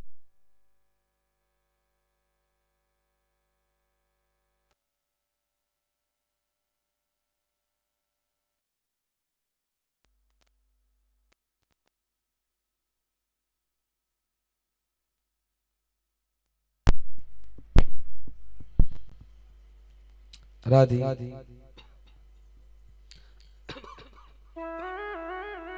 बोलिए कृष्ण कन्हैया लाल की जय हो। सनकादिक ऋषि ने कहा कि नारद जी एक तुंगभद्रा नदी के किनारे एक पंडित जी रहा करते थे जिनका नाम था पंडित आत्मदेव शर्मा। ये आत्मदेव जी पंडित जी तो बहुत ही सुशील स्वभाव के थे, बहुत ही बड़े ज्ञानी पंडित जी थे, पर इनकी पत्नी नंबर 1 की झगड़ालू जिनका नाम था श्रीमती धुंधली देवी। पंडित जी तो भोले भाले पर पत्नी इतनी कठिनदायक कि जब तक पड़ोसन से लाठी चार्ज न करवा ले, लड़ाई न हो जाए, तब तक इस धुंधली देवी का भोजन ही नहीं पचता था। इतनी नंबर 1 के झगड़ालू पंडित जी जैसे तैसे जीवन गुजार रहे थे तो भी साथ में, पर दोनों प्राणियों को एक ही बहुत बड़ा दुख था जीवन का। इनके घर में कोई संतान नहीं थी, वो संतान नहीं थी तो पंडित जी जब भी कभी गांव में जाएं तो गांव के लोग जैसे ही देखें तो देख करके पंडित जी को ताना मारा करते थे। ताने मारे, बताओ हमने किसका मुंह देख लिया, इसके हाथ का तो कभी पानी भी नहीं पीना चाहिए। पंडित जी को बुरा लगे, बताओ भगवान का दिया हुआ घर में सब कुछ है पर आज मेरे घर में संतान नहीं है, तो संतान के बिना मुझे गांव के लोग दुनिया के लोग ताने मारते हैं। और देखिए कहा जाता दुनिया वाले ताने खूब मारते हैं, और ताना किसी के ऊपर हंसी मजाक किसी के ऊपर करना नहीं चाहिए। क्यों? क्योंकि आज हम किसी के ऊपर ताना मारेंगे, किसी का परिहास किसी का मजाक उड़ाएंगे तो कल का दिन हमारा भी आएगा। और कल ऐसा दिन आएगा कि लोग हमारा भी परिहास उड़ाएंगे, हमारा भी मजाक उड़ाएंगे। इसलिए किसी का तमाशा किसी के ऊपर कभी भी हमको ताना नहीं मारना चाहिए। पंडित जी को बुरा लगा कि भगवान ने सब कुछ दिया है, केवल संतान नहीं दिए हैं। एक दिन पंडित जी को एक व्यक्ति ने इतना बुरा ताना मार दिया कि पंडित जी को बहुत बुरा लगा, और आज मन में संकल्प ले लिए कि आज तो मैं जाकर के मर ही जाऊंगा। और गृहम त्यक्त्वा वनम गतः, घर को छोड़ करके मरने के लिए जाने लगे। जाकर के जंगल में चले गए, एक पेड़ के नीचे बैठ गए और खूब आंसू बहा बहा कर खूब रोना शुरू कर दी, खूब रोए। इतने में एक संत महापुरुष जंगल से निकल करके जा रहे थे बाहर, देखे कि पंडित जी बैठे हैं। अरे ये पंडित तो बहुत बड़ा ज्ञानी है, पर रो क्यों रहे हैं, इनके दुख का कारण है क्या? संत महापुरुष से रहा नहीं गया और दौड़ करके जाकर के पूछते हैं, अरे ब्राह्मण देवता तुम तो बहुत बड़े ज्ञानी ब्राह्मण हो, रो क्यों रहे हो? तुम अपने दुख का कारण मुझे बताओ ना। कि कथम रोदिष विप्रत्वं काते चिंता बलीयसे यदत्वं सत्वरं मह्यमो स्वस्य दुःखस्य कारणम्। संत महापुरुष ने पूछा कि ब्राह्मण देवता काशित्वं तुम रोने, तुम्हारे रोने का कारण है क्या? आपको कौन सी चिंता सता रही है? काते चिंता बली ऐसी जिसके कारण आप रो रहे हो। जैसे संत महापुरुष ने पूछा, ब्राह्मण देवता और भावुक हो गए, अब और जोर जोर से रोना शुरू कर दिए। अरे महाराज, मैं आपको क्या बताऊं, भगवान ने घर द्वार परिवार सब कुछ बहुत अच्छा दिया, पर मेरे घर में भगवान ने मुझे संतान नहीं दिया, और संतान के बिना मेरा घर मुझे काटने के लिए दौड़ता है। मैंने अपने घर में एक पेड़ लगाया, उस पेड़ ने भी आज तक कोई फल नहीं दिया। मैंने घर में एक गाय पाली, और आज तक उस गाय ने भी कोई बछिए बछड़े को जन्म नहीं दिया। मेरे घर में कोई संतान नहीं है, और महाराज संतान के बिना मेरा घर मुझे काटने के लिए दौड़ता है। संत महापुरुष ने समझाया, अरे ब्राह्मण देवता, तुम इतने बड़े ज्ञानी हो, दुनिया को ज्ञान देते फिर रहे हो, और आज तुम स्वयं अज्ञानियों जैसे बातें कर रहे हो। मुंचा ज्ञानम प्रजा रूपम वरिष्ठाम कर्मणो गति, तुम दुनिया को खूब ज्ञान देते हो, पर तुम्हें स्वयं पता नहीं है कि दुनिया में कोई बेटा बेटी कोई किसी का नहीं होता है, सब मतलब के यार होते हैं। देख लिया संसार हमने देख लिया, और सब मतलब के हैं यार हमने देख लिया। अरे ब्राह्मण देवता, कोई किसी का बेटा बेटी नहीं है। राजा सगर के 60,000 बेटे थे, किसी बेटा ने सुख नहीं दिया। बेटा हो जाए घर में और आपको सुख मिले आए, यह किसी के पास में गारंटी कार्ड नहीं है। आप यदि ये सोचो कि बेटा आपका कुल बढ़ाएगा, तो दुनिया में कई कई ऐसे नास्तिक बेटा हुए हैं जो अपने कुल को नीचे डुबो करके रख दिए हैं। तो बेटा हो जाने से ही कुल बढ़े, यह भी कोई गारंटी कार्ड नहीं है महाराज। संत महापुरुष ने ब्राह्मण देवता को खूब समझाए, पर ब्राह्मण देवता कहाँ मानने वाले। ब्राह्मण देवताओं ने कहा, रे फक्कड़ बाबा बैरागी महात्मा, तुम ऐसे फक्कड़ बाबा बन गए हो, बाबा बैरागी। वैसे दिन भर सोचते रहते हो कि दुनिया में 2-4 लोगों को फक्कड़ तो बना ही डालें, 2-4 लोगों को बाबा बैरागी बना ही डालें। ब्राह्मण देवता ने कहा, बाबा बैरागी, तुम क्या जानो बेटा बेटियों का सुख है। अरे घर में छोटे छोटे बच्चे होते हैं, और जब तोतली तोतली भाषा से मम्मी मम्मी पापा पापा बोलते हैं तो कानों में रसगुल्ला जैसे घुल जाता है, कितना प्यारा लगता है। और बाबा बैरागी, तुम क्या जानो, आपको पता नहीं है मेरे कान न जाने कब से तरस रहे हैं, कोई घर में पापा बोलने वाला घर में बालक हो जाए मेरे। संत महापुरुष ने कहा कि देख ब्राह्मण देवता, तू यदि बेटा की बात कर रहा है तो सुन मेरी बात। मैंने तेरी ललाट की रेखाओं को पढ़ लिया है, और तेरी ललाट की रेखाओं में स्पष्ट रूप से लिखा हुआ है, सप्त जन्मावधितवा पुत्रो नहीं बचा नहीं बचा। एक जन्म की बात छोड़ दो, तुम्हें 7 जन्म तक तुमको कोई संतान है ही नहीं। और जैसे ब्राह्मण पंडित जी ने ये बात सुनी, अपना मूड संत जी के चरणों में इतनी जोर से पटके कि महात्मा जी की धड़कन तेज। अरे पंडित जी, ये क्या कर रहे हो, मर जाओगे क्या? पंडित जी ने कहा, रे महात्मा जी, मैं तो जंगल में मरने के लिए ही आया था, पर मैंने आपको देखा, और आपको देखा तो मुझे लगा कि मेरी चिंता मिट जाएगी, मेरा दुख मिट जाएगा, पर आपने मेरा दुख नहीं मिटाया। आपने क्या किया, मेरे दुख को 7 गुना और बढ़ा करके रख दिया। अरे महात्मा जी, जब आप मेरे इस जन्म का दुख नहीं हटा सकते हो, तो आपको 7 जन्म का दुख बताने की जरूरत क्या थी? और यदि आपने 7 जन्म का दुख मेरा बताया है और आपने 7 जन्म का दुख बढ़ाया है, तो आप मुझे बेटा ला करके दो। अब मैंने भी मन में संकल्प ले लिया। तुमने तो कहती है कि 7 जन्म तक कोई संतान नहीं है, पर मैंने भी संकल्प लिया है कि मैं इसी जन्म में संतान लेकर के रहूंगा, और तुम मुझे संतान नहीं दोगे ना, तो अब की बार इतनी जोर से मूड पटकूंगा कि अब की बार मैं मर ही जाऊंगा, और मैं मर गया तो तुमको ब्रह्म हत्या लग जाएगी। महात्मा जी की धड़कन तेज, बताऊं, राम राम करते जा रहे थे, और ना जाने पंडित जी के पास में कहां से आकर के ब्रह्म हत्या मूल ले लिया। मैंने राम राम करके चला ही जाता तो सही था। पंडित जी ने कहा कि महात्मा जी, सोचा विचारी मत करो, अब जल्दी से बेटा ला करके दो, और नहीं तो मैं मूड पटकने वाला हूँ। महात्मा जी ने कहा, रे ब्राह्मण देवता, जब विधाता ब्रह्मा ने तुमको कोई बेटा बेटी दिया ही नहीं है, तो मैं कहां से ला करके दूं? पंडित जी ने कहा रे महात्मा जी, मैंने भी दुनिया में बहुत शास्त्र पढ़े हैं और इतना भी मुझको भी पता है कि कोई अच्छा संत महापुरुष है, कोई ब्राह्मण है, यदि कोई मंत्र पढ़ करके आशीर्वाद दे देना तो उस बात को टालने वाले विधाता ब्रह्मा भी नहीं होते हैं। उस बात पर विधाता ब्रह्मा को भी विचार करना पड़ जाता है। यदि आप मुझे मंत्र पढ़ करके आशीर्वाद दे दो तो मेरा कल्याण जरूर हो जाएगा। महात्मा जी को लगा कि कहीं सचमुच में ना मर जाए, अपनी जान बचाने के लिए अपने थैला से एक फल निकाले, वो फल निकाल करके पंडित जी को दे दिए। एक काम करो, आप ये फल ले जाओ और अपनी पत्नी को खिला देना, और तुम्हारी पत्नी इस फल को खाएगी, तुम्हारे घर में बहुत सुंदर बालक हो जाएगा।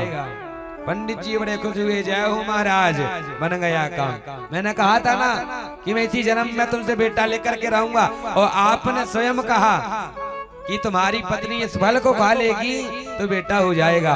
और आपने अभी अभी मेरी भविष्यवाणी करी कि सप्तवत जन्मा वधितवा पुत्रो नहीं बचा नहीं बचा, 7 जन्म तक मुझे कोई संतान नहीं है। पर महात्मा जी, मैंने आपसे इसी जन्म में संतान ले लिया। पंडित जी बड़े खुश हो गए और फल लेकर के दौड़ते दौड़ते गए अपने घर में, चिल्लाते जा रहे हैं, अरे धुंधली देवी सुन रही हो, अरे धुंधली देवी सुन रही हो। धुंधली ने कहा है, अरे ऐसे चिल्लाते आ रहे हो जैसे 15 लाख का हार बना करके लाए हो मेरे लिए, ऐसे चिल्लाए की जरूरत क्या है, अरे धीरे से भी तो आ सकते हो। पंडित जी ने कहा कि देखो, मैंने 15 लाख का हार तो नहीं लेकर के आया, पर आज एक ऐसी चीज लेकर के आया हूँ कि तू इस फल को खा लेगी ना तो सचमुच में हमारे घर में एक बालक जन्म ले लेगा। फल भक्षेण गर्भस्याद गर्भेणो दरवृत्तितः सर्व भक्षम ततो शक्तिर गृह कार्यम कथम भवेत्। धुंधली बड़े आश्चर्य में पड़ गई, बताऊं फल खाने से बच्चा हो जाएगा मुझे। पंडित जी ने खूब समझाए, देखो धुंधली देवी, तू जानती नहीं है मंत्रों में कितनी बड़ी ताकत होती है। मंत्र कब किस व्यक्ति को रोडपति से करोड़पति बना दे और कब किस व्यक्ति को करोड़पति से रोडपति बना दे। मंत्रों में बहुत बड़ी ताकत होती है। और तू एक काम कर, भगवान का भोग लगा और बढ़िया प्रसाद को खा ले। धुंधली ने कहा कि ठीक है, मैं फल को खा लूंगी, भगवान का भोग लगा करके। आप एक काम करो, आप जाओ। पंडित जी ने फल दे दिया धुंधली को, और पंडित जी गांव में चले गए खुशखबरी बताने के लिए। अरे गांव वालों, तुम लोगों ने खूब मुझे ताने मारे हैं ना, और आज से 9 महीने के बाद में देख लेना मेरे घर में भी एक बालक जन्म ले लेगा। आज सबको अपनी खुशियां बता रहे हैं, और धुंधली फल लेकर के बैठी है कि खाऊं कि ना खाऊं, खाऊं कि ना खाऊं। इतने में बगल की पड़ोसिन आ गई। पड़ोसिन ने कहा, धुंधली बहन, तू ये काय सोचा विचारी कर रही है, तू जल्दी से फल को खा ले। धुंधली ने कहा कि अच्छा एक बात बताओ बहन, मैंने सुना है कि जो महिला गर्भवती हो जाती है उसका पेट बड़ा हो जाएगा, और मेरा पेट बड़ा हो गया तो कहीं मेरी रोटी कमना हो जाए, मैं कमजोर हो जाऊंगी और फिर मुझे दौड़ना पड़ जाएगा। पेट बड़ा हो जाएगा तो दौड़ कैसे पाऊंगी मैं। पड़ोसन ने कहा कि कौन सी तुझे कबड्डी खेलनी है कि दौड़ लगानी है। धुंधली ने कहा कि एक बात बता बहन, कबड्डी तो नहीं खेलनी है, कहीं मैंने फल को खा लिया, मेरा पेट बड़ा हो गया, और कहीं आंधी तूफान आ गया तो गांव के सब लोग तो भाग जाएंगे और मेरा पेट बड़ा हो जाएगा तो बिना मौत के मैं मर जाऊंगी। पड़ोसी ने खूब समझाया कि देख, तू ऊट पटांग मत सोच और जल्दी से तू भगवान का भोग लगा करके फल को खा ले।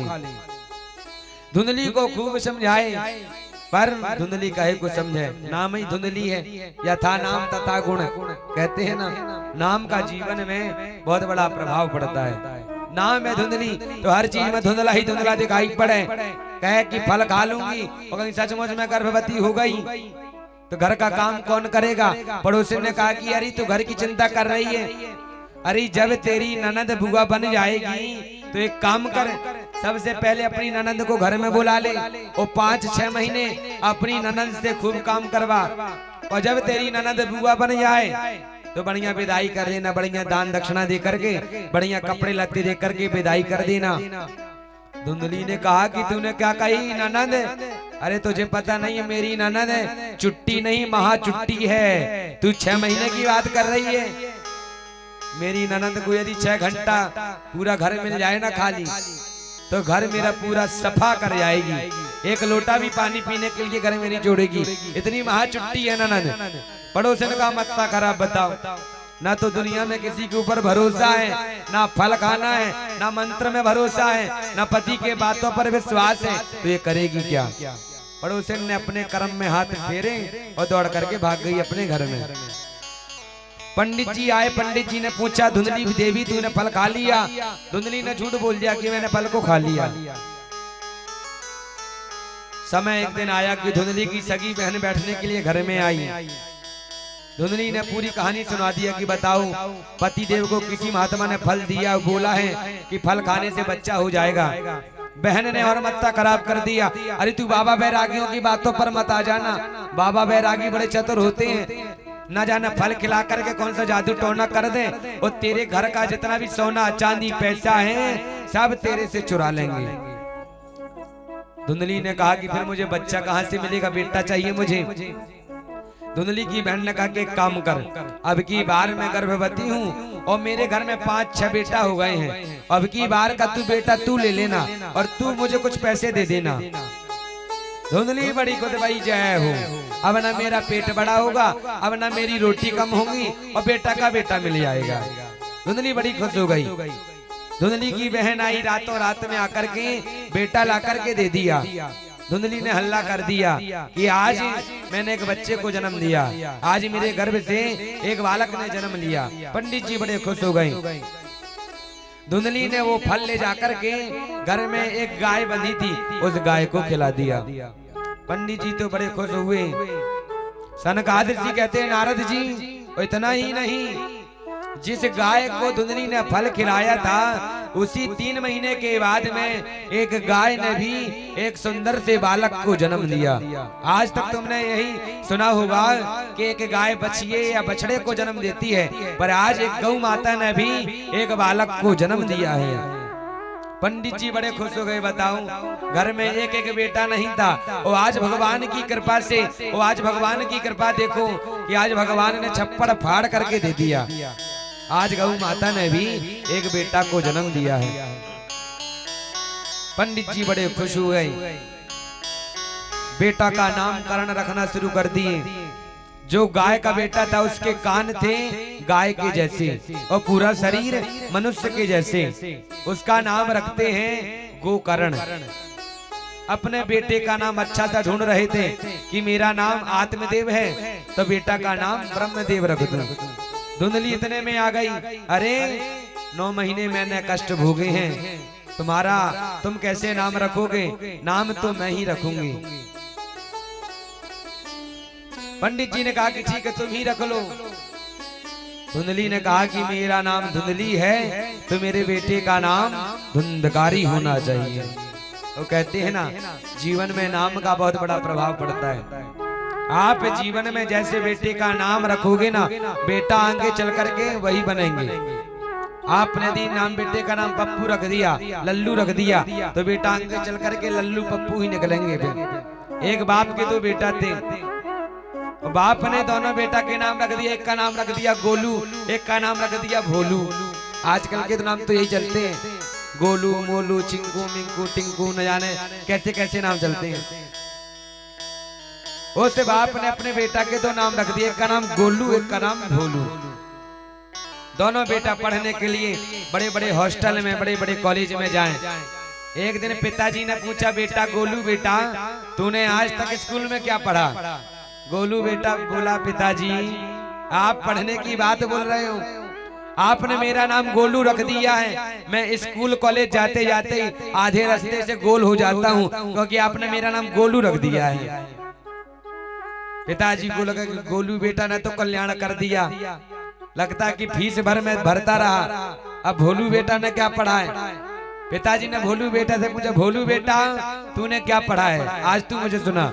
भोलू बेटा ने कहा कि पिताजी मैं तो बहुत ध्यान से मन लगा करके पढ़ता हूँ, और ब्रह्म मुहूर्त में 4 बजे जाग करके पढ़ता हूँ, पर पिताजी क्या करूं, जब सुनाने की बारी आती है तो सब कुछ भूल जाता हूँ क्योंकि आपने मेरा नाम भोलू रख दिया है। एक बार प्रेम से बोलिए राधे राधे। तो कहने का अभिप्राय कि देखिए हमेशा नाम सोच विचार करके रखना चाहिए। शास्त्र कहते हैं यथा नाम तथा गुण। पंडित जी नाम रख रहे थे कि ब्रह्मदेव रख दूं, पर धुंधली ने नहीं रखने दिया। धुंधली ने कहा कि मैं नाम रखूंगी धुंधकारी। सनगाद ऋषि कहते हैं दोनों बेटा आगे बड़े हुए, दोनों ने ख्याति प्राप्त किया। एक विख्यात हुआ, एक कुख्यात हुआ। कि कियत काले न तऊ जातऊ तरुणौ तनया बुभऊ गोकर्ण पंडितो ज्ञानी धुंधकारी महाकला।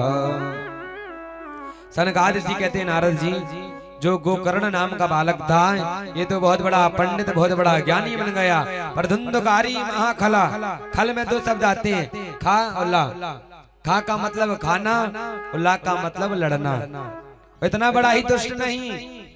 कोई अंधा व्यक्ति यदि पूछे कि मुझको फलानी जगह पर जाना है तो ये क्या करें? उस अंधे व्यक्ति को पकड़ करके ले जाए, वो ले जाकर के पीछे से पांव पकड़े, वो ले जाकर के कुआं में नीचे पटक दे।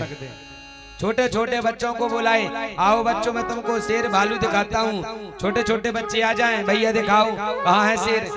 बोला कि कुआं में देखो नीचे। और जैसे बच्चे देखना शुरू कर दे, पीछे से पैर पकड़े और कुआं में पटक दे। इतना नास्तिक कि क्या बताया जाए। शराब पीना शुरू कर दिया, ताशा खेलना जुआ खेलना शुरू कर दिया। आत्मदेव जी को बड़ा दुख लगा। बताओ मैं ऐसी बेटा के लिए लगता कि मरने के लिए गया था और आज बेटा मुझे मिल गया। आज ये बेटा मेरा कुल नहीं बढ़ा रहा है, आज ये मेरे कुल को नीचे डुबो करके रख रहा है। जो मेरे पितृ देवता मेरे पूर्वज हैं उनको भी ये लाकर के जमीन में पटक देगा। इतना नास्तिक बेटा मेरे घर में पैदा हो गया है। तो कहते हैं नास्तिक बेटा बड़ा खतरनाक होता है। भगवान बेटा ना दे वो अच्छा है, और नास्तिक बेटा किसी के घर में प्रकट ना हो। धुंधकारी खूब शराब पिए। पंडित जी तो नाम कमा रहे हैं कथा सुना सुना करके, पंडिताई करके, और बेटा नाम बदनाम पीछे पीछे करते जा रहा है कि बताओ फलाने का लड़का है शराब पी रहा है, फलाने का लड़का है ताशे जुए खेल रहा है। पंडित जी को बहुत बुरा लगा। आज फिर मरने के लिए जाने लगी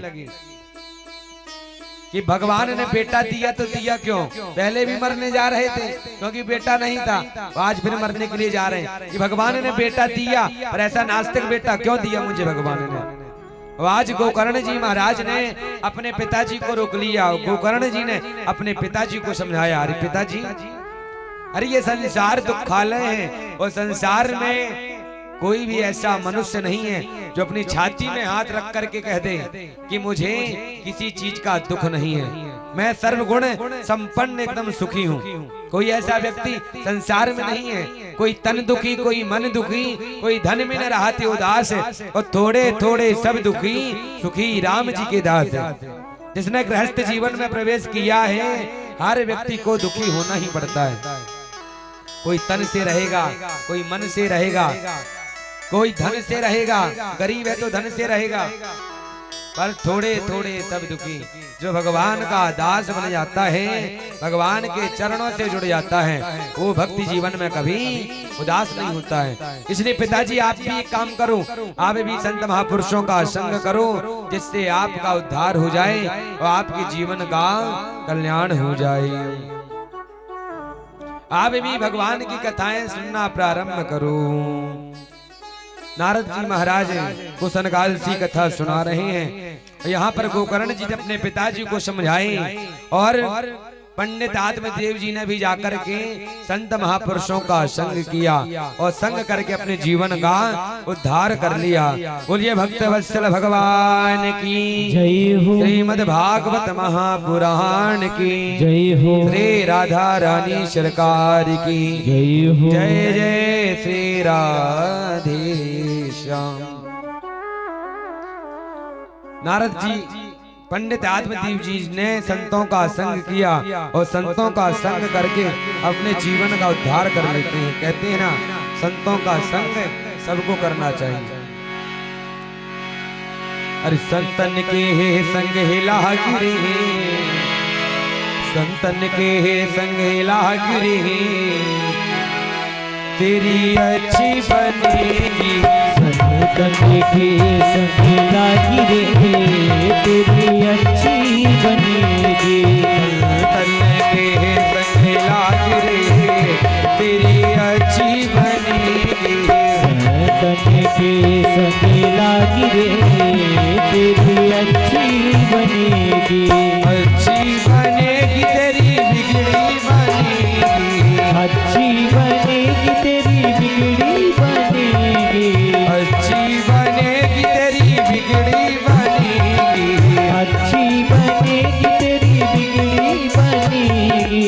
होय तेरो बड़ो भाग रे तेरी अच्छी बनेगी। होए तेरो बड़ो भागी रे तेरी अच्छी बनेगी। संतन के संग लाग रे तेरी अच्छी बनेगी। संतन के संग लागी रे तेरी अच्छी बनेगी। दोनों हाथ पकड़ के कंठे गाते हैं।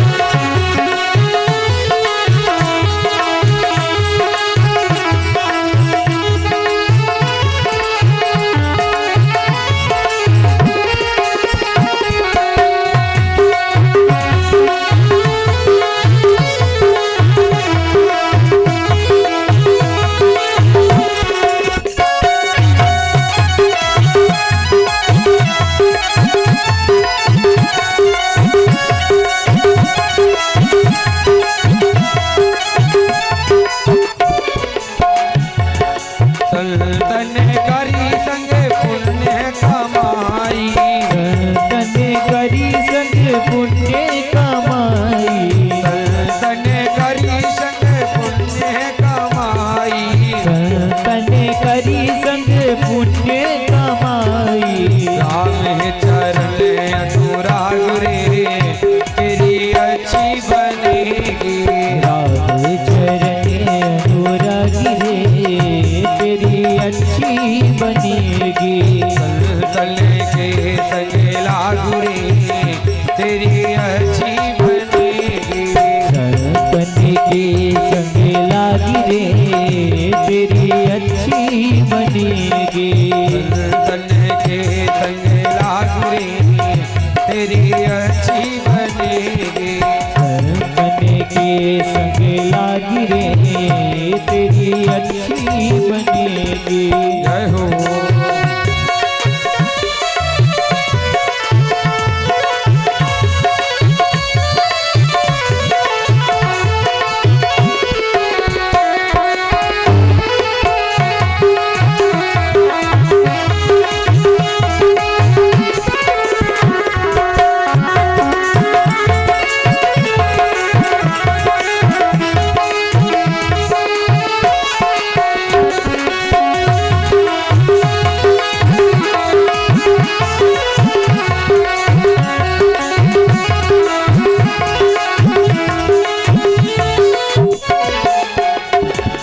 ध्रुव जी की बन गई प्रहलाद जी की बन गई। ध्रुव जी की बन गई प्रहलाद जी की बन गई। ध्रुव जी की बन गई प्रहलाद जी की बन गई। ध्रुव जी की बन गई प्रहलाद जी की बन गई। हरि सुमिरन में लागू रे तेरी अच्छी बनेगी। हरि सुमिरन में लागी रे तेरी अच्छी बनेगी। हरि सुमिरन में लागू रे तेरी अच्छी बनेगी। हरि सुमिरन में लागी रे तेरी अच्छी बनेगी। संतन के संग लाग रे तेरी अच्छी बनेगी। संतन के संग लागी रे तेरी अच्छी बनेगी। होय तेरो बड़ो भाग रे तेरी अच्छी बनेगी। होए तेरो बड़ो भाग रे तेरी अच्छी बनेगी। अच्छी बनेगी। अच्छी बनेगी। बिगड़ी बनेगी। बिगड़ी बनेगी। अच्छी बनेगी। बोलिए कृष्ण कन्हैया लाल की जय हो। श्री राधा रानी सरकार की जय हो। श्री हनुमान जी महाराज की जय हो। जय जय श्री राधे श्याम। आज की कथा को यहीं पर विश्राम देते हैं। कल की कथा ठीक 2 बजे से हरी इच्छा तक कथा रही श्रवण कराई जाएगी, जब तक आप लोग विराजमान रहेंगे। कथा का कोई समय नहीं बता रहे हैं, इतने बजे तक, जब तक आप समस्त क्षेत्रवासी सुनेंगे तब तक ये दास आप सबको कथा सुनाएगा। इसलिए ठीक कल 2 बजे से कथा प्रारंभ हो जाएगी। आप सब भक्तों की कथा है, आप सब लोग भक्तगण आकर के इस भागवत रूपी ज्ञान गंगा पर डुबकी लगाएं और अपना जीवन को धन्य करें। बड़े ही आप सब सौभाग्यशाली हैं, हम सब भक्तगण। यह कथा YouTube चैनल के माध्यम से लाइव भी चल रही है, लाइव नहीं है, नेटवर्क नहीं चल रहा है, तो ये कथा वीडियो बनकर के कल सुबह लाइव चालू हो जाएगा। तो आप लोग बाल व्यास गोकर्ण जी महाराज के नाम से YouTube चैनल पर भी घर बैठ कर के सुन सकते हैं, देख सकते हैं।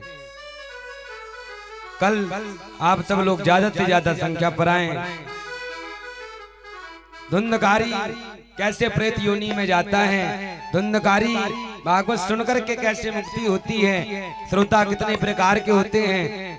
दिव्य महाभारत की कथा, उत्तरा के गर्भ की रक्षा भगवान ने कैसे की, कुंती बुआ ने भगवान से वरदान में दुख कैसे मांगी, राजा परीक्षित ने संत का अपमान किया और 7वें दिन में मरने का श्राप लग गया।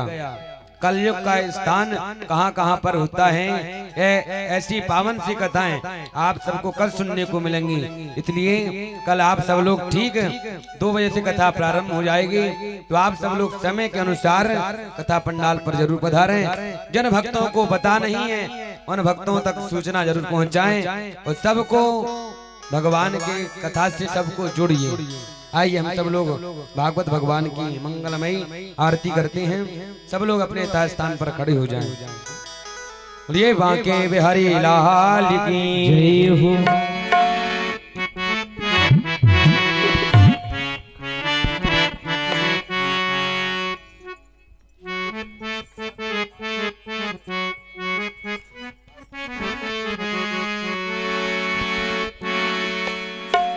जय श्री श्याम। हरि ओम।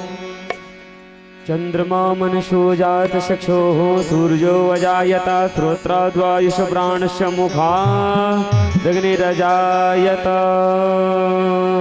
श्री बांके बिहारी तेरी आरती गाऊं, श्री बांके बिहारी तेरी आरती गाऊं, श्री बांके बिहारी तेरी आरती गाऊं, श्री गुंजे बिहारी तेरी आरती गाऊं, श्री गुंज बिहारी तेरी आरती गाऊं। आरती गाऊं प्यारे आपको मनाऊं, आरती गाऊं प्यारे आपको मनाऊं, श्री बांके बिहारी तेरी आरती गाऊं, श्री बांके बिहारी तेरी आरती गाऊं।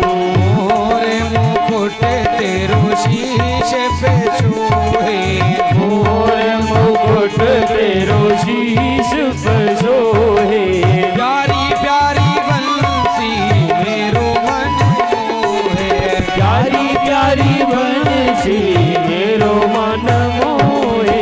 देख छवि में बली बली जाऊं, देख छवि में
युगल छवि बल बल जाऊं भागे बिहारी तेरी आरत गाऊं श्री भागे बिहारी तेरी आरती गाऊं संग में सोहे वृष भानु दुलारी संग में सोहे वृष भानु दुआरी ललिता दिखी संग सखियां प्यारी ललिता दिगो सब सखियां प्यारी वास सदा वृंदावन पाऊं वास सदा वृंदावन पाऊं भागे बिहारी तेरी आरती गाऊं श्री भागे बिहारी तेरी आरती गाऊं कुंजे बिहारी तेरी आरती गाऊं श्री कुंज बिहारी तेरी आरती गाऊं कर्पूर गौरव करुणावतारम संसारसारम भुजगेन्द्रहारम सदा भवन्तं व्यध्यारविन्दे भवं भवानी सहितं नमामि त्वमेव माता चन्द्रः त्वमेव बन्धो दृष्टा त्वमेव त्वमेव वेद्या द्रविणं त्वमेव सर्वं ममेव देव श्रीकृष्ण गोविंद हरे मुरारी नाथ नारायण वासुदेवा श्री कृष्ण गोविंद हरे मुरारी नाथ नारायण वासुदेवा श्रीकृष्ण गोविंद हरे मुरारी नाथ नारायण वासुदेवा श्री कृष्ण गोविंद हरे मुरारी नाथ नारायण वासुदेवा हरे राम